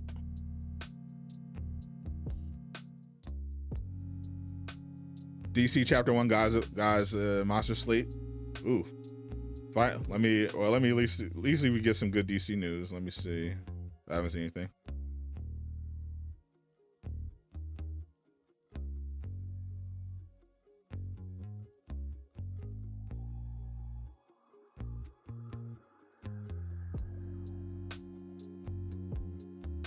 Yeah, it feels. I think legitimately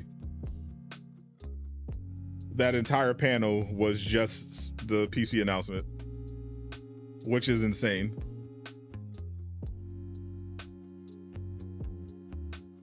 James Gunn just dropped the new logo and some Creature Commando merch.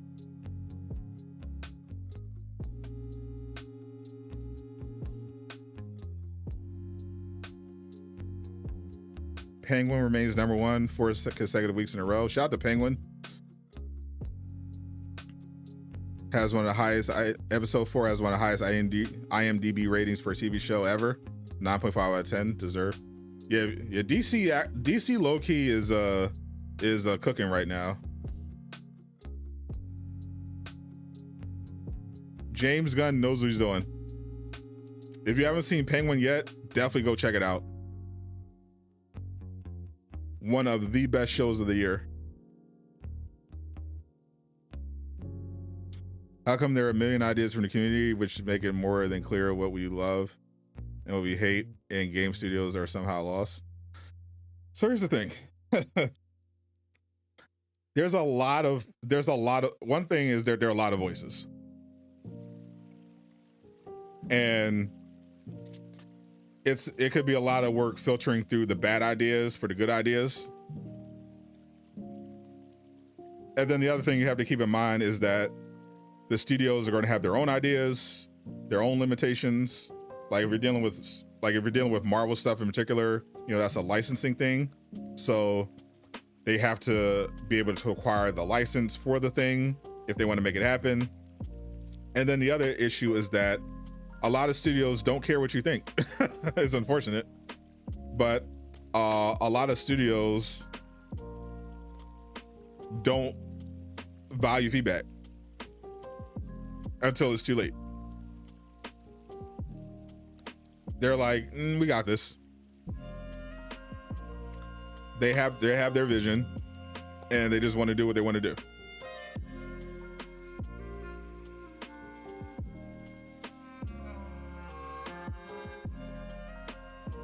You think Evan Falarka is lying about what? What would he be lying about? I've been following his tweets so far. I haven't seen him lie about anything. Evan's generally just an honest guy, so I don't know what he'd be lying about. You think he's lying about that? What do you mean he's lying? He quoted the Spider-Man 2 blog for the PC port. What do you mean he lied? He literally just he posted a direct quote from the blog written by the Spider-Man 2 community manager. He didn't lie about anything.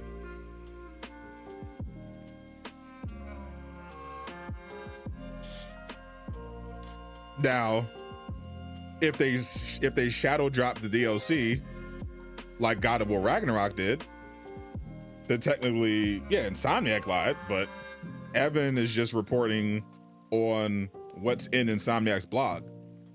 They said they have no additional story content planned.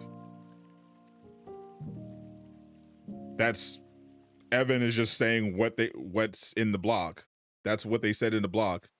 James Stevenson, the head of marketing of Insomniac, retweeted Evan's tweet. So why would you think he's lying? Yeah. Like he tweeted it before the blog went up for everyone. But James Stevenson retweeted it. Yeah, Evan would not just lie about something like that. That'd be crazy. He would get destroyed for that.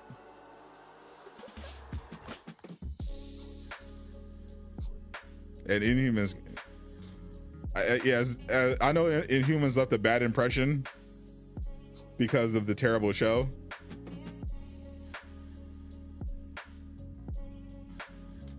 But it could work.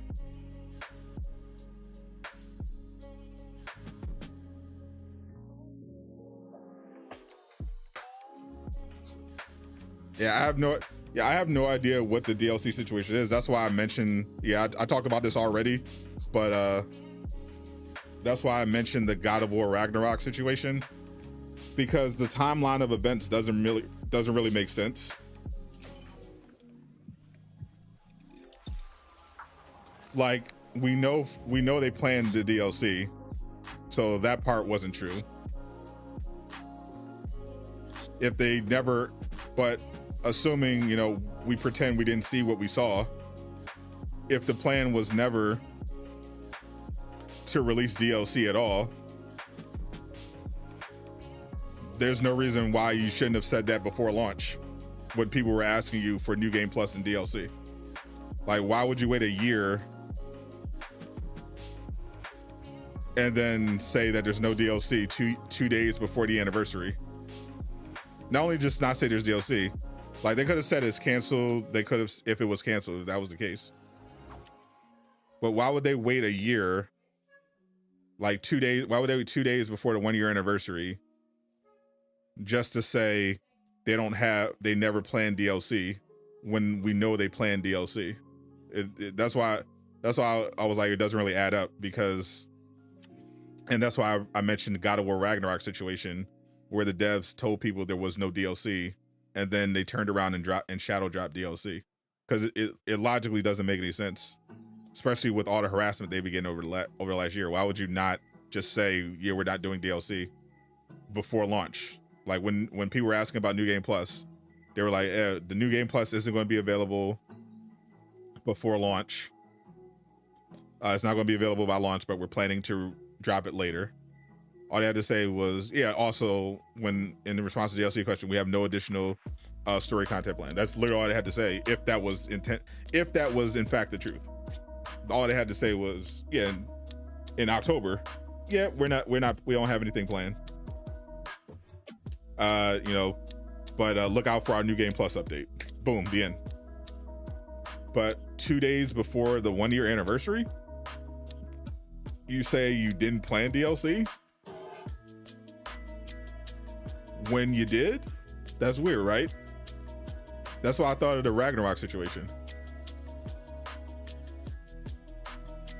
Like, we just got a 30-minute panel for a special Marvel Games presentation just for the PC port 2 days before the anniversary. Like, it is weird. Something's weird. So, something's off here.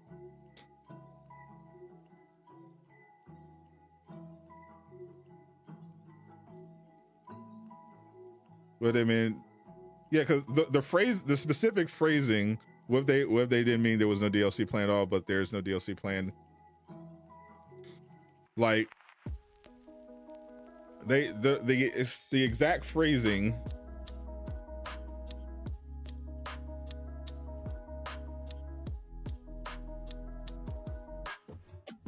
that they put in the blog was, let me see. While we have no additional story content planned for Marvel Spider-Man 2, we're delighted to bring all of our previously released post-launch content on the PC version.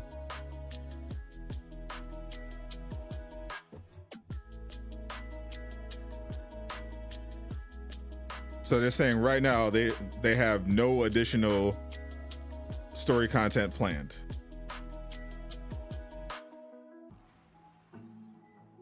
Now, why would you say that now, 2 days before the anniversary, instead of in October, when everyone first asked about the DLC, or in January, or in February? That's why I was like, this is weird.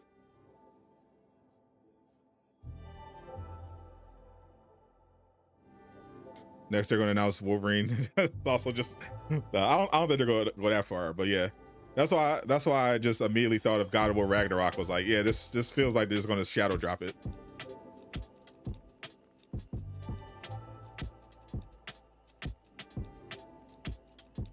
Yeah, that's what I'm saying. Like unfortunately, we saw what we saw. We didn't outside of the hack in the debug menu. We saw the DLC in the debug menu when they dropped the New Game Plus update. They've been asked a bunch of times about the about the DLC, and they kept giving the same boilerplate response on Twitter. We have nothing new to announce. We have nothing new to announce. We have nothing new to announce. That they respond whenever there's something they're not allowed to talk about. All they had to say the first time was, "We have no additional story content planned," and call it. So that's why I'm like, there's something else going on here.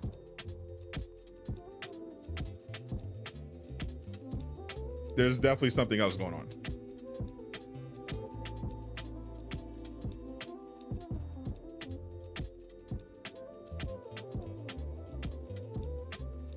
Like if the blog said, we no longer have plans for additional story content, well, then that would be our answer. It got canceled. But they didn't say that. They said they didn't plan additional content, but we know they did. So I was like, well, why would you phrase it that way? That's strange. And why do it 2 days before the anniversary? Very weird.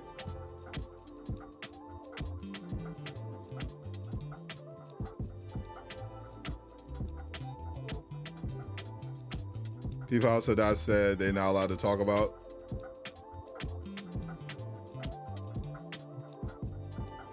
DLC canceled because of layoffs. I mean, the layoffs were like 10%. You know, it's obviously unfortunate whenever you lose staff, but they still have 500 people at the studio. It's not like a Black Forest game situation. The guys making the Ninja Turtle Last Ronin game where they lost half of their studio.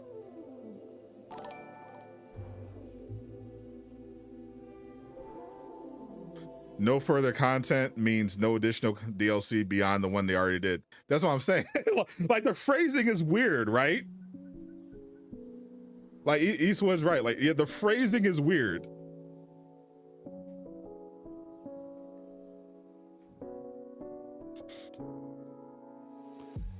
I think I'm going to wait until the anniversary. That's what I'm going to do. I think I'm going to wait until October 20th.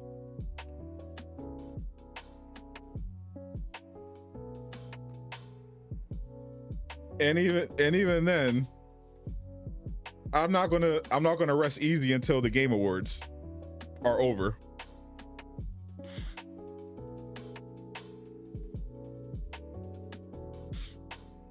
You thinking this shadow job is going to be laughable? So you think God of War Ragnarok never happened? You think God of War Valhalla never happened?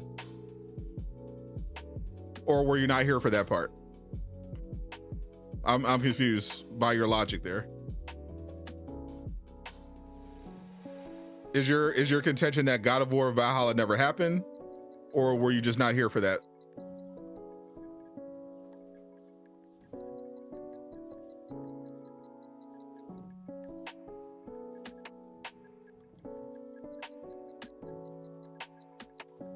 Is there anything, bro? As far as I could tell, the only thing at the panel was the PC announcement.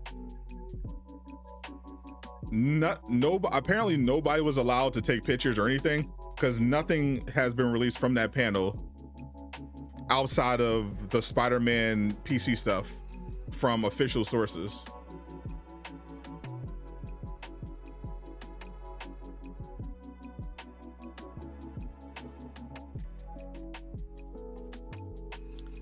I have no idea what they did for 30 minutes. But apparently nobody was allowed to film. Cause like there are no pictures or video. Even now, it's like it's been almost an hour since the panel ended. And there's not a picture or a video from inside the room at all. Wait, who said there was no God of War DLC? Somebody said the idea that they would shadow drop DLC is laughable. So I asked them, does that mean you don't think the God of War DLC existed, or do you just not know what happened with the DLC? That's what I was asking him, because the idea that it's laughable only makes sense if you don't know what happened with God of War Ragnarok. That's why I asked him. That's why I asked him that, because that was the only reason I brought that up, because of all the weird circumstances surrounding this announcement.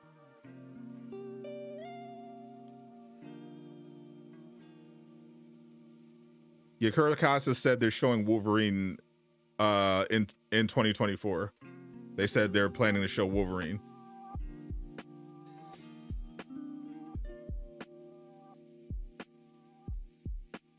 Marvel Rivals panel. Oh, was there? I didn't see a Marvel Rivals panel on the schedule. I would have loved the Marvel Rivals panel. Like, I'm legitimately curious, like, why there's nothing else at this panel besides Spider-Man PC. Like, it's a 30-minute panel. Why are there no photos from inside the room? I've never seen anything like it.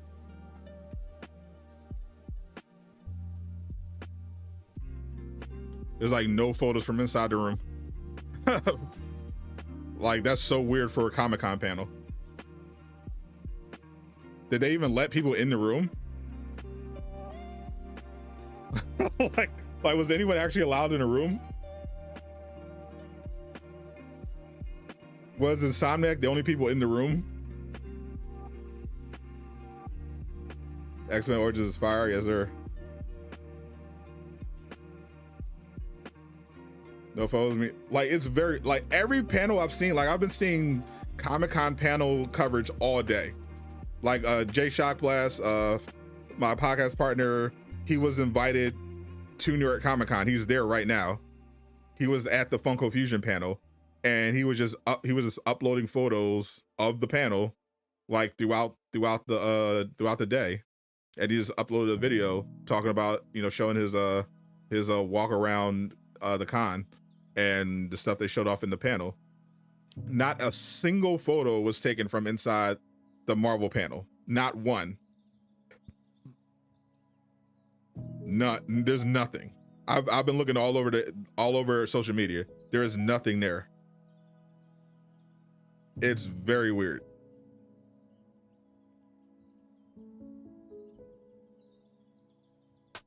So now I need to know what happened in that panel. You think the Wolverine game will get canceled? Not a chance. No, I don't think they can cancel it.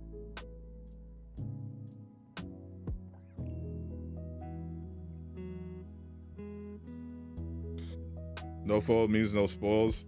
No photos means either they didn't have regular people in the room, or they took all their phones before they went in.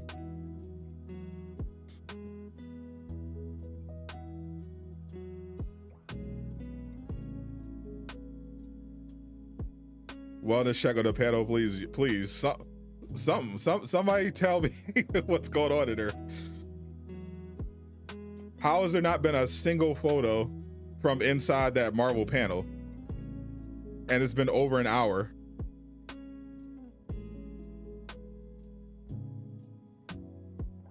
Something weird's going on. Something weird's going on, chat.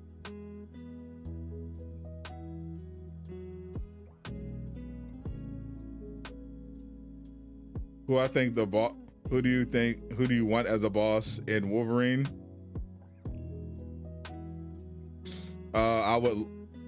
I would love, obviously, the classic Sabretooth.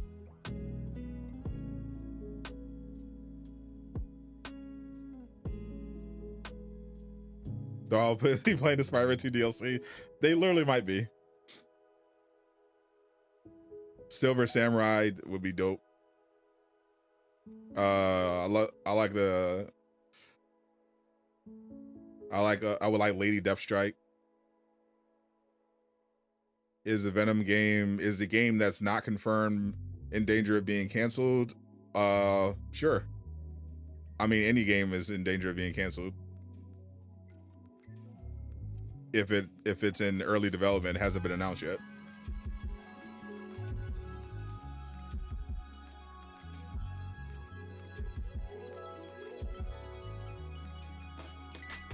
Who I want as a boss in the Venom game other than Carnage? J. Jonah Jameson. I want Symbiote Jameson as the final boss. I would think that, I think that would be peak. J. Jonah Jameson gets infected with the symbiote and becomes the menace that he claimed that Spider-Man has been this whole time. And Venom has to bring him down.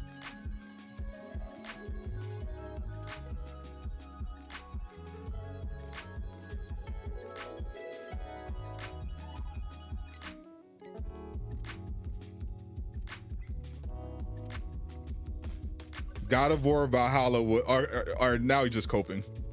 God of War Valhalla was story DLC. It was actually pretty large DLC as well. It just so happened to free. He's saying he's doing this because he doesn't want to admit he's wrong. You don't have to bother. You don't have to bother engaging at that point. When someone starts twisting around in knots, trying to logic their way through some obvious nonsense, you know they lost. You know they're just absolutely lost. Symbiote JJ, I'm telling you, Symbiote JJ would be peak. My favorite Venom design is Scion Venom. What I think about 1943 Rise of Hydra, I think they need to release the gameplay. I want to see the game in action. And I hope the sections of the game when we're not Black Panther or Captain America are either optional or few and far between. Like maybe Dora Milaje could be cool, but I don't want to be playing as a normal soldier for too long in a game with Black Panther and Captain America. I just don't. Like, that's why I thought the idea of just having that game with two non-superheroes is weird to begin with. It could still be, interesting story-wise, but from thinking about it from like a practical gameplay perspective, it would have been better to have two other superheroes.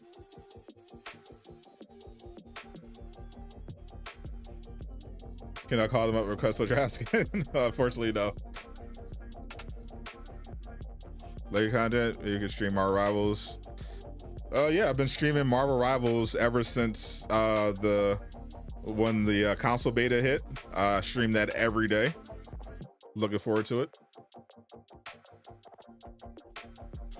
Imagine going to Comic-Con just to see an announcement of a PC port for a one-hero game.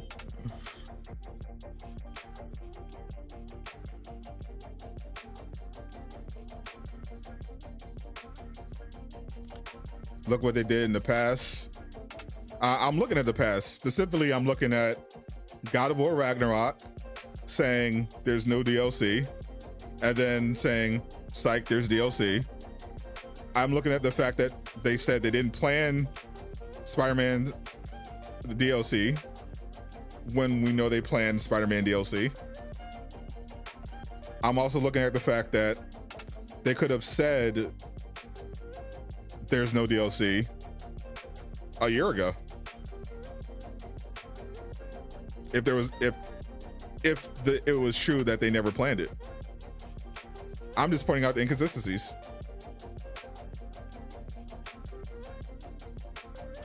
As much as Remy was part of yesterday's show, you're surprised they didn't talk about the Max Payne remake. Actually, honestly, it makes sense. Like, they already had a lot. You know, they had the Lake House expansion. They announced a new co-op shooter. They didn't want it. They didn't just want. It wasn't just going to. Xbox wasn't finna just have a whole Remedy show. So I understand that. Being able to play as Bucky instead of a regular soldier would have been dope. Yeah, or you know, Wolverine. He was around during World War II. Or Nick Fury. Nick Fury was around. I mean, there are just more. I feel like there's just more interesting things they could have done with those other two characters. That's the only thing about the game I'm worried about.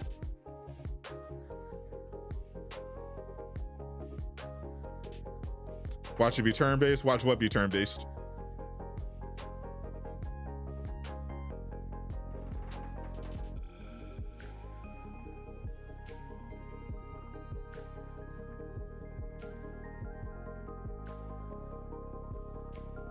Did you think they did Kraven well in Spider-Man 2? I think they did Kraven well. I had a whole rant about this earlier in the stream. I don't overall think they did Kraven well because I thought he was wasted because they had to rush through the game. I thought their portrayal of Kraven was perfect, but he didn't have enough time.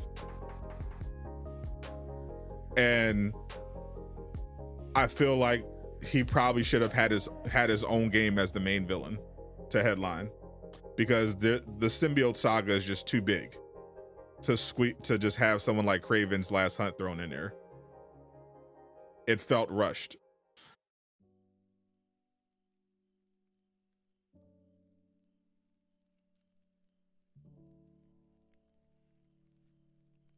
Yeah, as far as I could tell from the panel, there was nothing else at the Marvel panel except the PC port.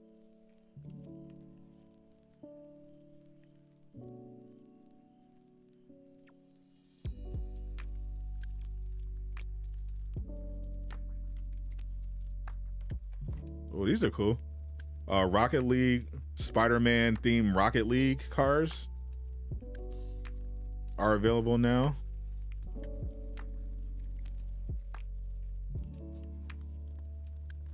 Yep, literally nothing else. So I guess everyone who went to this panel was sworn to secrecy and had their phones confiscated, because there's nothing else. The port should have been a Twitter post, literally.